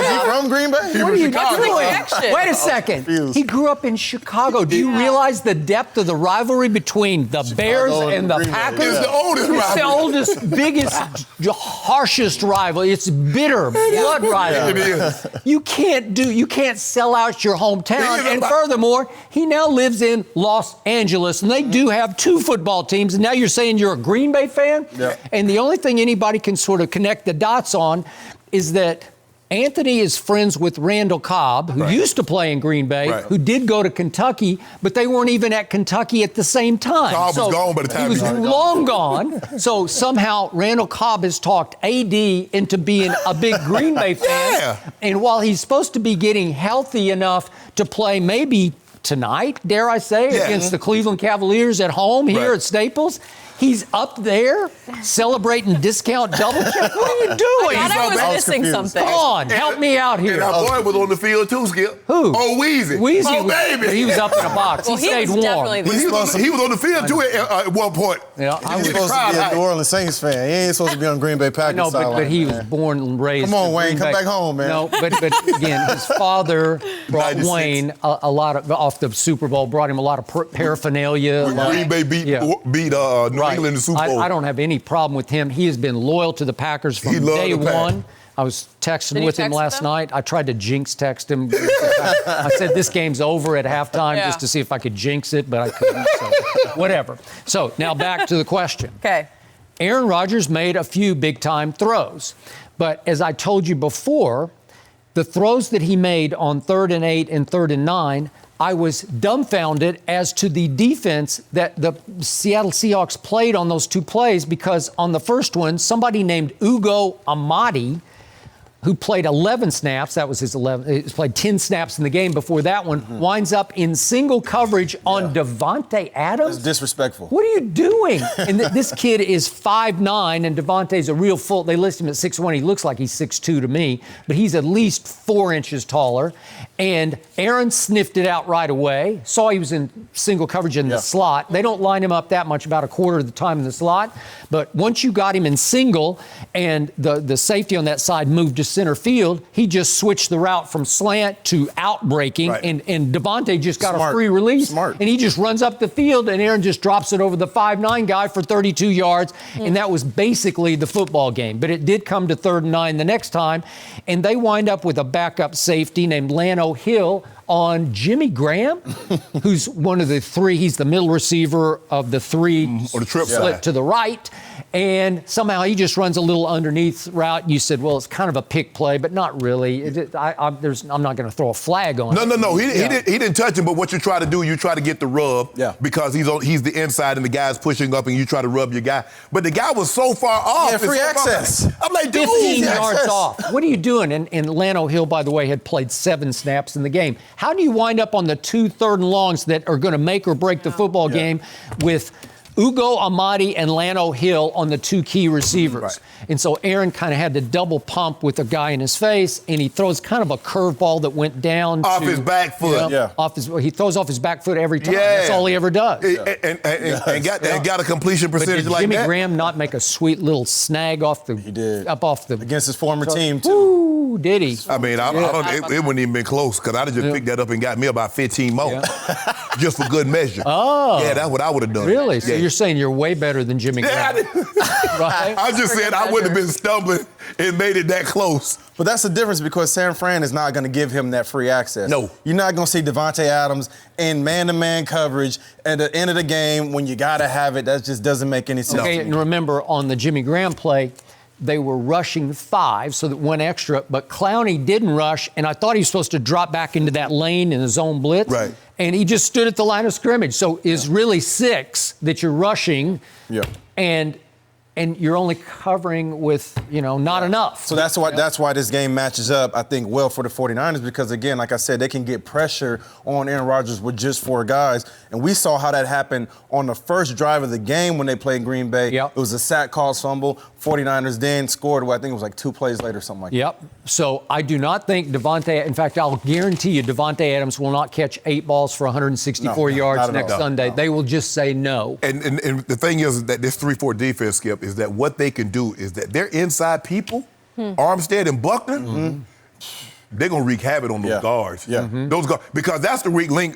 We don't know if Balaga, because I think he tried to go and he ended up, feeling ill and he left. Bakhtiari is as good as there is at left tackle. But their inside people aren't very good, Skip. And that's where you can take advantage of because that's what Minnesota did against New Orleans. Their tackles were pretty good, but we put our best rushers on your guard. They're not used to going one-on-one, especially with speed guys. Yeah. So you are jumping right off the bandwagon of the greatest thrower of the football ever, Aaron Rodgers, in an NFC Championship game against Jimmy Garoppolo, and you're saying no? Let me ask you a question. Is Tom Brady not the GOAT? He went home. Why? Because sometimes just having a great quarterback is not good enough, Skip, baby. I know what you're trying to do, but my guy going. I got my homeboy. Look, I would love for it to be, I'm sure Fox would love for it to be my homeboy and Aaron Rodgers. That would work. I agree. That would work. I don't know if we're going to be able to get that. I don't know if we're going to be able to get that. But, I can't go against, how am I going to go against Kyle Shanahan? The man there got me some rings. I remember when Kyle was the ball boy. Can't go against all him. in the way, drinking the Gatorade. Bro, stop drinking all the Gatorade. You ain't playing. Practicing. Seriously? Transcendent thrower of the football. He's all got that. no Great shot. story. I love it. No shot. No, Reggie and I did not say he didn't have a shot. We said do he have had a shot. A slim shot. Shot. Yeah. And he's you been said intermittent it should be fasting. way more than a 7-point spread. Yeah, but he's been intermittent Sacked fasting. 5 times in that game. Let me give you this. And since 2012, Aaron Rodgers is 1-5 when facing an opponent in the playoffs that he also faced in the regular season. Yes. So Good that means stat. teams are figuring him out. Wow. And he has to find a way to do something a little bit. He's going to have to be special this game. He's going to have to got that from Steve Owens. Yeah, right? he gonna have to, I mean, look, he can be special, Skip, but you know the 49ers loaded. 49ers basically the whole year, Skip, has been the best team in the NFC. They've been 1 or 2. Now, we went back and forth with Seattle and them. And Dallas a little bit. No. Throw that in there really quick. You saw Dallas See if against we Philly notice. and then against the Rams, right? Yeah. Yeah. Skip, I'm sorry, but we're not talking about Dallas I just anymore. have to throw that They in. have kind of, it's good Well, for Dallas. hopefully next year, Skip, we'll be able to talk about this time of year. We'll be able to talk about your Cowboys. Yep. I wouldn't count on it, though. Hopefully, I just we'll get wanted there them to be another in day. Miami for things other than interviews. They will be in Miami. Yeah. They had to book a ticket, though. No mercy. Patrick Mahomes led the Chiefs on a historic comeback against the Texans yesterday. Down at 24 points, Kansas City reeled off 41 unanswered points that included 4 passing touchdowns by Mahomes in the second quarter alone. The Chiefs went on to win 51-31 and became the first team ever to win by 20 points after trailing by 20 in the playoffs. So, Reggie, was yesterday more about the Texans or more about the Chiefs? I think this one was more about the Chiefs' comeback because the Houston Texans did what they've done all season long on defense, and that's give up points and give up yards. They gave up 35 to Tennessee Titans. They gave up 38 to the Broncos, 41 to the Ravens, and 31 and 30 to the Saints. And so they've been in the bottom 5 in total defense and pass yards all season long. So this was nothing different in this game. But to me, this was more important for Andy Reid, right? And for Andy Reid in the playoffs because he has struggled in recent years. Yep. He has been one and done. And I think it was like the last 5 games or something like that in the playoffs. So seeing him get this win was so important, not only for the Chiefs, but for his legacy as well. Because, again, he struggled, and he struggled in a big way. I know Houston collapsed, but you go up 24-0, you're supposed to win that football game. Got it. Right? And so your defense gave up 5 touchdowns, 321 yards to Patrick Mahomes, about 134 to Travis Kelce. This was more about the Chiefs' comeback than I think it was Houston. I agree. The Chiefs. This was about the Chiefs. Skip, when I look at it like this, they're going to be momentum, and normally when you get to the playoff, the momentum does not swing as much in a playoff game, and as you go further in the playoffs, it swings even less. The question is that when you have the momentum, how many points can you score when you have the momentum? Yeah. The Texans got 24. When the momentum swung the other way, the Chiefs got 41. They got 41 before the Texans could stop the bleeding. And then they scored a touchdown and said, you know what? We're going to run off another 10. And ball game. That was it. And that's what happens because they're built for this. If you need Pat Mahomes to throw the ball for 70 times, Skip, he's capable. This is their offense. Their offense is really throwing the ball. They don't have, ever since they got rid of Kareem Hunt, they can't run the ball like they once could. Skip, they were special when they had him. But now they don't have a guy like that. Shady McCoy's on his last legs. As a matter of fact, I don't even think he played. He might have been inactive yesterday because I didn't see him touch the field not once. Damon Williams is great. He's more of a catcher than a runner out of the backfield. But listen, he can run it, too. Yeah. They just didn't need it yesterday. Right. Well, I think once you got behind, and that's what you have to do, they're going to have this kind of philosophy next week. Get ahead and to take Derrick Henry out of the game. But I think because they got so far behind, they needed to throw the ball, and they were very, very comfortable with Patrick Mahomes, boy, who's the greatest quarterback going right now, Skip. Oh, yeah. Lamar Jackson's going to win the MVP. Deservedly so. Yeah. But they say, ask the general managers. Ask all 32 of them, say, well, we're going to give you a good quarterback. And you can have him for the next 10 years. Who you want? Who you want? I guarantee you 30 or 32 say we want my homeboy. But I thought you said Aaron Rodgers is the best quarterback going. No, Aaron Rodgers won't. Skip, stop that. We just had this conversation on Friday that I told you, any quarterback, we talked about, you love Deshaun, and Deshaun is great. Lamar Jackson had a historic season. But I'm not taking any quarterback that's currently playing over that guy, Patrick Mahomes, boy. He was special. If I could take Deshaun Watson out of the Texans mess and put him in the Kansas City track team with Andy Reid calling the plays, listen, you would have special. That would be special. I think it would be a little more special than Mahomes boy because sir. Deshaun's got winners intangibles, playmaking intangibles like I have never seen before. Speaking of national championship games against Alabama back to back. He did have Clemson. They're loaded with talent. Don't make it seem like, so if we'd had Pat Mahomes playing for Clemson, they're going to be worse. Deshaun Watson, if you wanted to impress me, put Deshaun Watson on Texas Tech and have them get them to the national title game. Clemson is loaded with talent. Every year. What do you tell me year after year after year after year after year? It's all about St. Nick and that defense. Yes. You tell me it's the Alabama Invitational. Skip. They're not in it this year. I don't know. But Skip, you still have to, Skip, look, quarterback's a quarterback. But this is a talent-based business. That's what sports is about. Now, you try to make it seem like Deshaun had nobody at the wide receiver, the skill positions. They were loaded. Alabama was loaded on defense. They were. They had like 9 first-round draft choices on those 2 defenses. Yes. It was loaded. Yeah. Now, back to what happened yesterday. This was more about the Texans, but specifically, this was all about Bill O'Brien. Oh, I would fire Bill O'Brien, too. You know what? I would agree with that. That'd be a drastic maneuver. No, it's not. When you're up 24-0, you'd say, well, yeah, how could you fire him off that? And I don't recommend firing. I hate when people lose their job.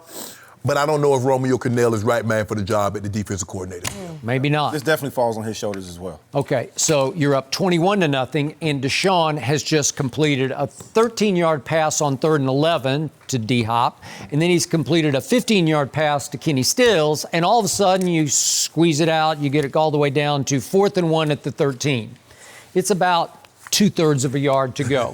Not a and you yard. call timeout, and you look at it, and you're Bill O'Brien, who plays terminally not to lose. That's how he plays his life. I just don't want to screw it up. How can I not screw this up? I should take the field goal. And his explanation after the game was, I didn't have a great play call there. You have Deshaun Watson. There's no better playmaker on 4th and less than 1 than Deshaun. Call one of them plays that help you get that 21-point lead. Yeah, come on. Quarterback sneak, anything. Do it. Sneak and let him roll out. Yeah. Listen, We're playing with house money at that point. I am so comfortable with Deshaun rolling out to his right, because he's either going to find somebody open or he's just going to hurdle for it, right? Yeah. He's going to get you a yard. And instead, let's take the field goal. Let's take the cowardly way out, if you will. And again, it's not all bad to be up suddenly 24-0, but if you go 28, if you can go cash that in, you send a message to the home team, we are all business here. We just went for your throat. And somehow 28-0, it would take some of your heart away for the Chiefs, because remember, they had lost 7 of their previous 8 home playoff games, 7 of their previous 8. So they'd be looking at each other like, man, that just seems like a mountain we can't climb. And again, you do have Patrick Mahomes, and you do have all those weapons at home, but it would just seem like that would be the quote-unquote kill shot psychologically. That's how it would feel to me. And instead, Mecole Hardman, he goes the other way. Kickoff. Right? And that kickoff jump-started everything. It was everything. He goes for 58 yards with that. And then Bill O'Brien goes into panic mode instead of a shrewd operator play on 4th and 4. He snaps it, and they said they weren't sure what they were doing, but he snapped it kind of late to Justin Reed, who's a safety from Stanford, and he's a good player, but he's not an offensive player. I don't think he's ever run with the football in his life. I could be wrong. I mean, maybe he did in high school. In high school, I assume so. But now you're open field with Daniel Sorensen, undrafted out of BYU, but he's a good player. Yeah, because he's on the nickel defense. He plays a lot. No, he plays a lot. He's a good player, and he makes plays. That was a heck of a play, Skip. Okay, but he just goes right at his ankles and just nails him cold, and that's basically the football game to me. Good job, inside out. Don't worry, overplay him, have him cut back on you. Play him inside out. He made a heck of a play. But Skip, it's too bad they didn't have Reggie Bush in the open field like that, because I don't think Daniel Sorensen. I definitely would have got that first down. I think you would have got. But so you see, I see what you're trying to do, Reggie. You don't know what he's at, but I've been working with this new man for almost 4 years. He always talk about somebody else because he don't want to give my homeboy no credit because all these guys. You know what? I'll give you this. He played great catch with Kelsey. They just played catch all day long. Routes on air. Yeah. Huh? What about that? Routes on air. Routes on air. Did you see him throw that comeback to Tyreek Hill? Yeah. Tyreek Hill was like, whoa! Did you see Lonnie Johnson Jr. for the Texans? You know why you didn't see him? Because he wasn't in your screen. He wasn't on television because he was so far behind Travis Kelce. I run my offense. Who you choose to put on my best player, that's on you. And now, if you don't want to double him, because, Skip, here's the thing. If you double him, you really want Tyreek and Mecole Hardman one-on-one racing up the seams. I know, but after a while, you just say, dude, this is a joke. Yeah. He's just waiting. He's waiting. And by the way, they had no pass rush. The Texans. At all. He's waiting. He's looking for 87. What do you think you're going to do this time? You going to go in? Oh, you're going to go over there. I'll just throw it over there, too. Hold on. You do realize that the Chiefs were playing without their best defensive lineman, Chris Jones. Yeah. Okay. And one of the top safeties was out. Thornton. Okay. So we might if they get Chris Jones back this week. You got this? I gotta pull out. I guess I gotta pull out my old Chiefs helmet. Do you may have to. I gotta rest this old Derek Thomas. He and I swapped helmets one year. We're gonna need him against Derrick Henry. I'd say. Derrick Henry. Oh my gosh. No mercy. The Titans, they shocked the football world over the weekend, upsetting the heavily favored Ravens 28-12. Lamar Jackson still gained over 500 total yards of offense, but was also responsible for 3 turnovers. And he failed to convert twice on 4th and 1.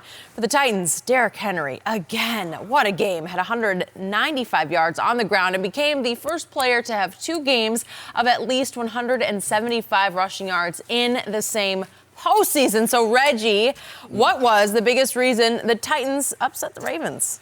I think the biggest reason, first of all, congratulations to the Titans because they played a tremendous football game. I did not think beforehand that I would say that the Tennessee Titans were just a better team all around, but they proved that, and they proved a lot of people wrong, including myself. But I think the biggest thing that happened in this game that I think nobody's talking about is the coaches for the Baltimore Ravens did not adjust to the state of the game. They tried to just continue to do Baltimore Ravens stuff, the things that they've gotten away with all season long, right? Ground and pound with Lamar Jackson, Mark Ingram. I'm throwing the football through the air, but in 3 of the games that they lost this year, they trailed by 14 points, right? And so what that tells me that they're not adjusting when they get down, right? After they went down 14-0, 2 of the next 4 drives took 5 minutes each, a combined total of 10 minutes, and it only got 3 points, right? And so you get almost nothing, and you're still trying to ground and pound when you're down 14-0, and the game didn't call for that. I think the game called for more throwing of the football by Lamar Jackson, and we saw Baltimore still try to do the same things they've done, the 4th and 1 attempts that they continue to miss and come up short on. And after the first one, they missed that. I was like, okay, the next one, they should have maybe punted the football and forced Tennessee to drive it. But they kept giving Tennessee the ball in short fields, and so it made it easier for them. And then Derrick Henry just went to work on them. So I think that the Baltimore Ravens coaches should have done a better job at adjusting to the state of the game and not continue to try to ground and pound when they were down 14 points. Well, I'm going to disagree with you because I think the thing is the way they're constructed, Skip, they're not constructed to come from behind. And see, what happens is that when you run the football, that's what happens, Skip. You run out of time trying to catch up. You mentioned they had a couple of drives, but it took 10 minutes. Yeah. Well, that's a third of the game, especially in the second half. And you only got 3 points to show for it. I thought once they fell behind by 14, they got away and they said, Lamar, just throw. Skip, Lamar Jackson is not equipped. Their offense isn't equipped for him to throw the ball 60 times. That was far too much. Actually, the Tennessee Titans remind me of the 2000 Ravens. They do. They run the football. Yeah, they do. They don't put the ball, they don't turn it over, and we're going to play for a big play. You make a mistake, we catch you in the wrong defense at the right time, we hit you with the 45-yarder over the top. That's the way they play in the game. We're not going to get – you moved now. We stifle people. You weren't moving the ball up and down the field at all. No. You weren't moving anything. Yeah, right. But that's the way they're playing, Skip. They're saying, we're going to run with Derrick Henry. We're going to minimize the quarterback putting the ball in harm's way. Hence, 73 yards, 85 yards. Okay, if you're going to give us short fields, we only got to go 40 yards for touchdowns? Yeah. We'll take that. But I thought for the very first time this year, Reggie, I thought Lamar tried to show he's the MVP as opposed to playing quarterbacks. On those keepers, the front side is there. You can't cut back because there's a reason why you bounced it to you begin with. What makes you think you could, on a short yardage? You can skip, not on the quarterback sneak. You can't reverse field on a quarterback sneak. You either go with it and says, okay, they got me on this one, but you can't bounce it back. He tried to bounce it, and they gobbled it up for both times. I just thought, and I don't think it got in his head, but I just thought that once they fell behind and their offense is not conducive to play from behind, they got totally out of their rhythm. And Tennessee was perfectly fine for them moving the ball between the 20s. We just not going to let you in the end zone. Let me ask you this question because you said they're not equipped to come from behind, but we've seen that this offense is capable of scoring fast. Right. We've seen that time and time again. And we've also seen Lamar Jackson be able to go in empty and be able to get the answers to the test in the pre-snap read and do a great job at distributing the football all across the field. So you say they're not equipped, but I've seen them be able to do that. They just need to do it consistently more. Well, they can do it, Skip, on their terms. Right. See, they're doing this on their when terms. They're ahead. They're already up 14. They're already in situations because you mentioned when they fall behind by 14, they've lost those games. Right. Cleveland, prime example. 40 to 25. 40 to 25. Lost at home. They lost at home. This game here. So now we're asking Lamar, so they was like, okay, run it. We dare you to run it. Because guess what? Every time you run, and by the time you get 20 yards and get back to the huddle, almost a minute's gone off the clock. So we got no problem with that. We just don't want you to throw your way back into this ball game. 60 attempts, Patrick Mahomes, you wouldn't even bat an eye because that's their offense. That's not the Baltimore Ravens offense. So, obviously, Lamar Jackson is going to take the bulk of the blame for this shocking loss because he is the quarterback of a team that we all thought was just going to skate to the Super Bowl. But I believe John Harbaugh deserves even more blame, and I respect him. He is a very good football coach, proven for many years to be that. But this game was lost 3 weeks ago on the final regular season Sunday at Baltimore against Pittsburgh when John Harbaugh opted to play virtually nobody. 3 weeks is too long to wait for a still young quarterback and sort of a young offense to get completely out of sync and have to come back against a team that came in hot and rolling off its big win at New England. And on a shockingly hot night in Baltimore in January, the home team came out cold and rusty, and Lamar was just a little bit off the whole game. He never got in rhythm the way he was, where he was just slicing and dicing. He got in running rhythm later in the game, but to your point, they mostly just said, okay, if you want those 15 or 20, but we're ahead 28 to 12, whatever, you're not going to get us with the big play. And Tennessee has a formula going that is shocking to me because I'm not a Ryan Tannehill fan, but they threw 14 passes the other night. He completed 7.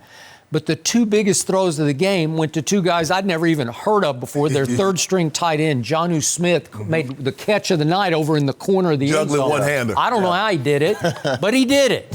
And then that little Khalif Raymond, who runs 4.3 out of Holy Cross, undrafted, who had caught 3 passes the whole year. He caught the throw of the game, 45 yards. You want to talk about dropping a dime? That was a throw, man. And it just shocked the home team. That was kind of the end of it right there. Because what? That just happened? Wow. And Marlon Humphrey's like, safety, where are you? I got outside leverage. And here you are, you biting on the route.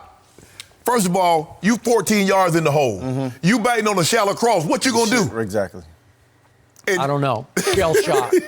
They weren't ready for the onslaught. And once you give them those 2 plays, 2 touchdown passes out of the 7 completions. Well, you start to here press. Comes the big dog. You start as a defense when you're at home and you're expected to win. You fall behind. Now all of a sudden you start to press. You start to do things. He knows he shouldn't come out of the hole because he's vulnerable for anything over the top. Nothing over the top. Nothing cheap. Nothing deep.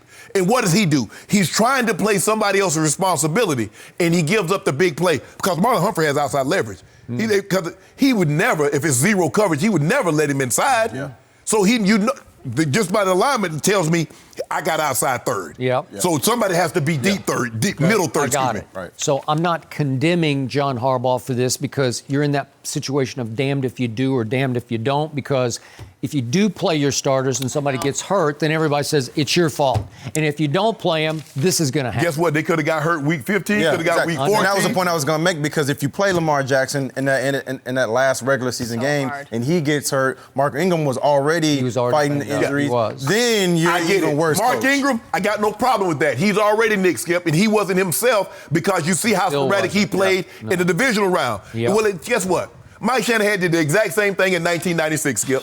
We had the division sold up. We go into San Diego. Mike says, okay, Shannon, John, y'all sit it down. And guess what happened? Jacksonville, 2 years in, they had just they were an expansion team. 95 was their first year. The next year, they come right to Denver, 13-3, and beat the brakes. They got out to Mark Brunell. Yes. And guess what happened? Natron Means, we couldn't stop the run, we couldn't get the ball back, and lo and behold, guess what? I'm with my head down all offseason. Guess what happened in 98? We got the division sold up. We had the division sold up like in Thanksgiving.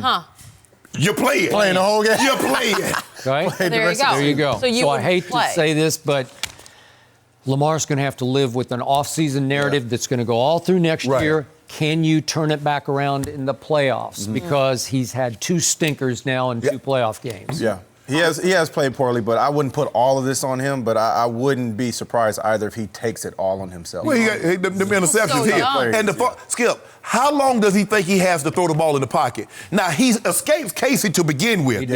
And he still passed the ball. Dude, you just stepped. Why'd you step up in the pocket? Take off. Because you know Kirk Casey almost got you. His second year. I was so young, still so young.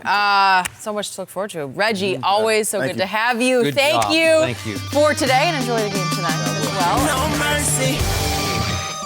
Fox Sports' own Jimmy Johnson was surprised by Pro Football Hall of Fame president David Baker during halftime of the Seahawks-Packers game yesterday to tell Jimmy he will be inducted with the class of 2020 this summer. The announcement got a great emotional reaction, not only from Jimmy, but also his colleagues on set, as well as his former quarterback, Troy Aikman, who was watching from the booth in Green Bay. Jimmy not only won 2 Super Bowls with the Cowboys, but also had several successful seasons with the Dolphins and is credited with modernizing draft and front office protocols throughout the NFL. So really, I'd like both of your reactions, but I want to start with Skip. What is your reaction to Jimmy being inducted into the Hall of Fame? When I watched this live, I got tears in my eyes. I want to congratulate Jimmy Johnson. I love you, man. And I want to make the case that I had the privilege of spending a lot of time around several great coaches, all-time greats. Don Shula, the great Bill Walsh, Tom Landry. And yet I've never seen anything like Jimmy Johnson. I was there from the start when he and Jerry took over in Dallas. I have never seen anything like the force field he created like that. That force field was raw emotion and energy, and those players were afraid of Jimmy. Yeah. But they believed in him, and they loved him. Deep down, they loved him. Mm-hmm. And they knew that he was on their side, and that whoever was coaching the other team, we got a better coach on our side.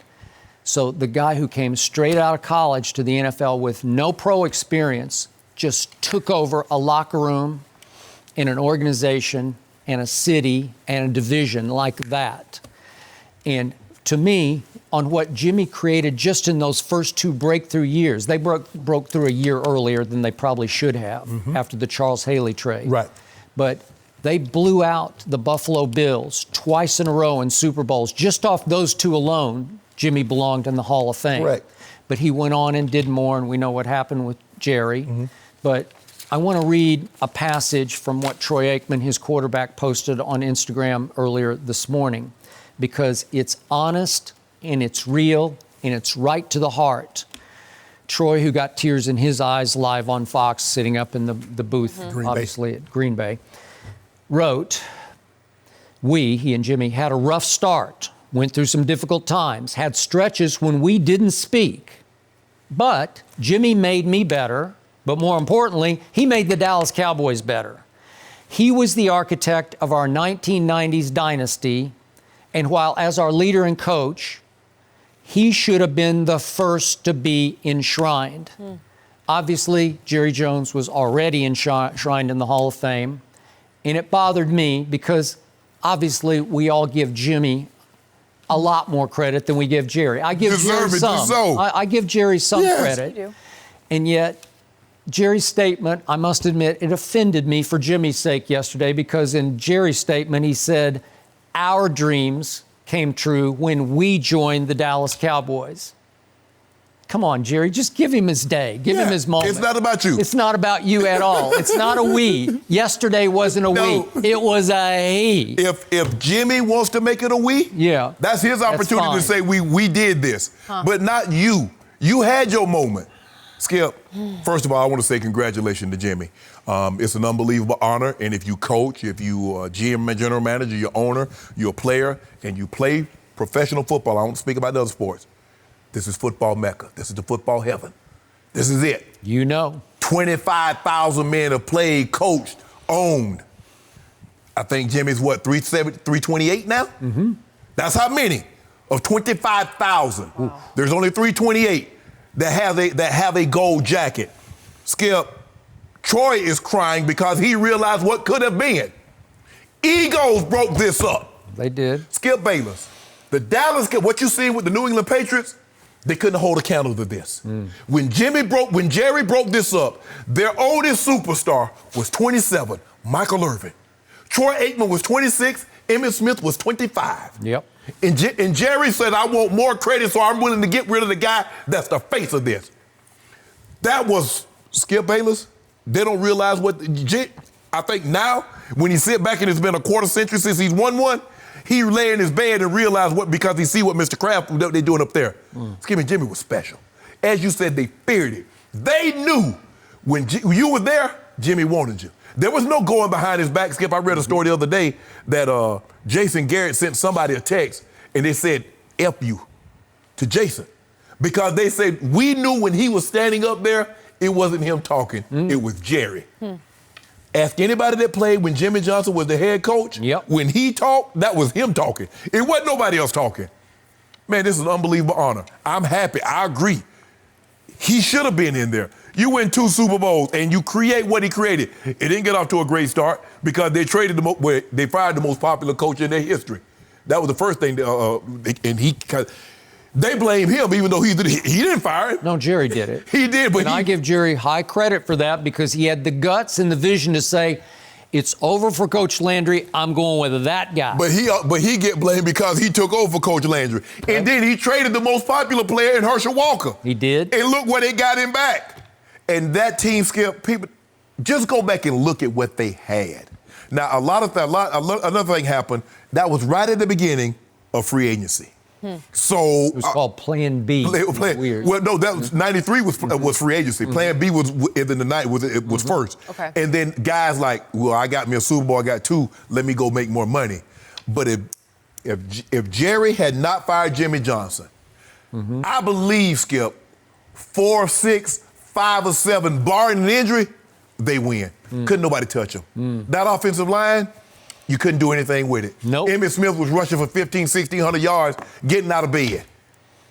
And then you had Playmaker, who kept the fire burning because he was the leader. He kept the intensity on the sideline because he was an extension of Jimmy, because Jimmy was his coach at Miami. Correct. So he knew what Jimmy expected. Michael Irvin was the driving force on the field. He was. Congrats. There's no greater feeling. I mean, look, Skip, and Jimmy, there are a lot of players that get in and don't have rings, and there are some coaches and execs that get in that doesn't have rings. But when you have them all and you don't have to choose, because everybody asks, if you had a choice, would it be Super Bowl rings? Jimmy don't have to make that distinction. He gets rings and he got a gold jacket, he's in football heaven. So back to Troy's first couple lines. We had a rough start, went through some difficult times, had stretches when we didn't even speak. Remember what Jimmy did right out of the box. He also had the first pick in what used to be called the supplemental draft. They still have it, Skip. In the spring, he took his quarterback from the University of Miami who won him a national championship, Steve Walsh, with the #1 overall. So something happened in training camp that has never happened before, and I guess will never happen again. No. You had 2 #1 overall pick quarterbacks who were both rookies. So Troy was forced to sink or swim. You're going to have to fight for this because Steve Walsh was pretty good. And it took a while, but finally Jimmy traded Steve Walsh for a 1, 2, and 3 to New Orleans and said, Troy, you go. And there was some rocky moments in there, but finally Troy said, okay, I got this. Here we go. But why would Jerry take this moment to say we? That's a he moment. That's not a we. That's not a we. Skip, that's not a we moment. Well, I don't know how he got in the Hall of Fame first, but he did. Well, let you go into the Media Hall of Fame and see what I will say. Skip, we did it. We got off to a rough start, but we make sure you don't do that. No, that's a we. Seeing his colleagues celebrate him, it was special. He was the #1 trending topic, Jimmy Johnson, on Twitter yesterday after this was announced. So congrats, Way to go. Jimmy, from your entire Fox Sports family. No mercy. Seahawks running back Marshawn Lynch was non-committal when asked if he'd return next season after signing with the team in Week 17 this year. Following the Seahawks loss, Marshawn did open up and give some advice to younger players. Take a listen for yourself. I'll say like this, though, right? It's a vulnerable time for a lot of these young dudes, you feel me? They don't be taking care of their chicken right, you feel me? So if they was me, or if I had an opportunity to let these little young Sahabs know something, I say take care of y'all money, African, because don't last forever. Now, I done been on the other side of a retirement, and it's good when you get over there and you can do what the you want to. So I tell y'all right now, while y'all in it, take care of y'all bread, so when y'all done, you go ahead and take care of yourself. So while y'all at it right now, take care of y'all bodies, you know what I mean? Don't take care of y'all chicken. You feel me? Don't take care of y'all mentals, because, look, we ain't lasting that long. I had a couple of players that I played with that You know what I mean? They no longer here no more. They no longer. Okay, Shannon, do you think this was a retirement speech? No, but this is real talk from a guy that doesn't say much, at least publicly. And he's saying, if I could give any of these, he's trying to talk, he cleaned it up. Because if you'd got him somewhere where there was no cameras, he'd have gave it to you real. And he'd have talked to you like we talk in the barbershop. But he cleaned it up for the cameras and said, look, while you're in it, take care of yourself. Take care of your money. Take care of your body. Because you're not going to be, I know everybody thinks they're going to have Tom Brady's career and they're going to play 20 plus years. Yep. But you're not. He says, I've been on the other side of retirement. I've been retired. I retired in 2004, Skip. It's a great luxury to work if you want to, not because you have to. Yep. It's a bad thing, Skip. You work all these years, you make millions and millions of dollars, and you got to go get up and do a 9 to 5 because you didn't take care of the money that you had while you was in it. Because everybody thinks you're going to be like a doctor or lawyer, Skip. They don't make the kind of money that we make as professionals. They just make their money over an extended period of time. You make a lot of money in a finite period of time. So what Marshawn was telling, bro, take care of your bread. Yep. Because there's going to come a time you're not going to make $5 million. You're not going to make $20 million. And you're going to look back and you're going to think, man, what did I buy? What did I do? That I got to get up now and go punch a clock. There's nothing, and I don't want people to say, well, there ain't nothing wrong with working. I'm just saying, that should be a choice you have. If you want to work, have at it. Yep. But I remember, Skip, Marvin Demoff's been my agent since 1996. And when I said I was, because I changed agents, and he said, well, what do you want? Because I need you to get me the most money. He's like, write down what you want when you're done with football. Got three kids at the time. He said, write it down. He says, okay, this is what we need to do. If you say, Shannon, you can spend $99.14, Shannon spent $99.13. Yeah, I believe that. So when it was all said and done, I work now. I love what I do. Yeah. But if FS1 say, you know what, Skip's going into retirement, Jenny wants to do her own thing, Shannon, y'all go call them people, come get this stuff. Shannon gonna be back in Atlanta, kick back. Because I took care of myself. And that's what Marshawn said. Take care of yourself, take care of your money. And so when it comes to retirement, you don't go scratching and screaming because where my next dollar coming from? And I gotta go work it because I didn't take care of myself. He gave you real talk. I thought of you when I first saw this very early this morning. And I got goosebumps when I watched it because it was some deep wisdom coming from him. You could call it street wisdom, but it was eloquent the way he can be eloquent. He wanted to deliver a message that he hopes they will hear, those young you-know-whats in the locker room. They need to hear this. And nobody can hit home like he can hit home with those young kids in the locker room.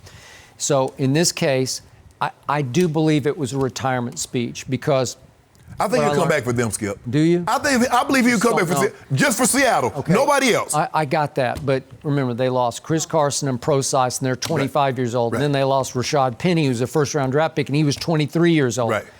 What I saw last night during the game was when it's time for him to try to get 100 yards by getting some 6 and 7 yard carries between the 20s, that's not going to happen anymore. Now, he can get you that 1 yard at the goal line. He's still beast mode. But I'm not sure they're going to be able to find a place for him, and I don't know that he wants them to find a place. But to your point, he can go on, as he called it, the other side and be just fine because he was careful with his money, with his body, and his head. He's talking about you need to be able to function on the other side, too.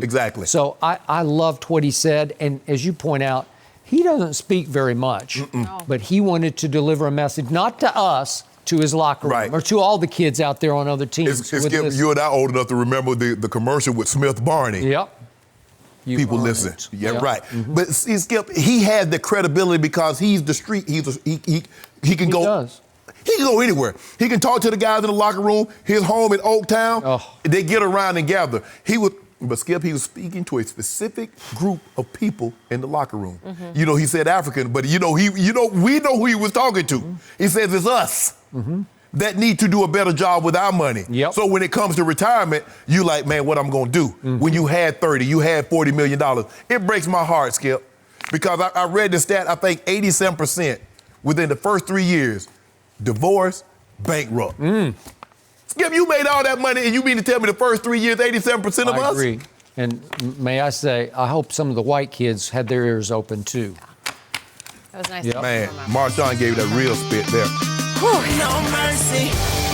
Heisman winner Joe Burrow leads LSU against Trevor Lawrence and Clemson tonight in the College Football National Championship game. LSU leads the nation in points per game, while Clemson's defense leads the nation in points allowed. Shannon, who wins tonight? Something's got to give, Skip. Yep. I'm taking LSU only because it's going to be a home game. I know it's not played actually in Baton Rouge, but Skip, New Orleans in the zone is basically a home game for them. I'm going to say 41-38, but, man, Clemson, don't underestimate them. I agree. You're torn on this because of Dabo, right? I am. Oh, he's so good. So I think Joe Burrow is a little better than Trevor Lawrence, so I'm also going to go LSU, not into the 40s. I'm going to go 38-35 because both teams are just too good on defense to go up in the 40s or 50s to me. So I'm going to go LSU by 3 in the 30s. You watch. This game going to be in the 40s, Skip, because the offense is, So good. Oh, no. Yeah. I'm going LSU only because it's in the dome. If it was on a legit neutral site field, I would take Clemson. Considering the season Burrow has had, though, both these quarterbacks, it's a great one. I'm looking forward to it. I just wish college football wasn't already ending, but hey, lots to look forward to. Great show. Happy Monday, guys. That is it for us. We'll be back tomorrow morning at 9:30 Eastern. No mercy. Thanks for listening to the Undisputed Podcast. I'm Jenny Taft. Join us again at the same time tomorrow morning, 9:30 Eastern. We'll see you then. Sports, one of one.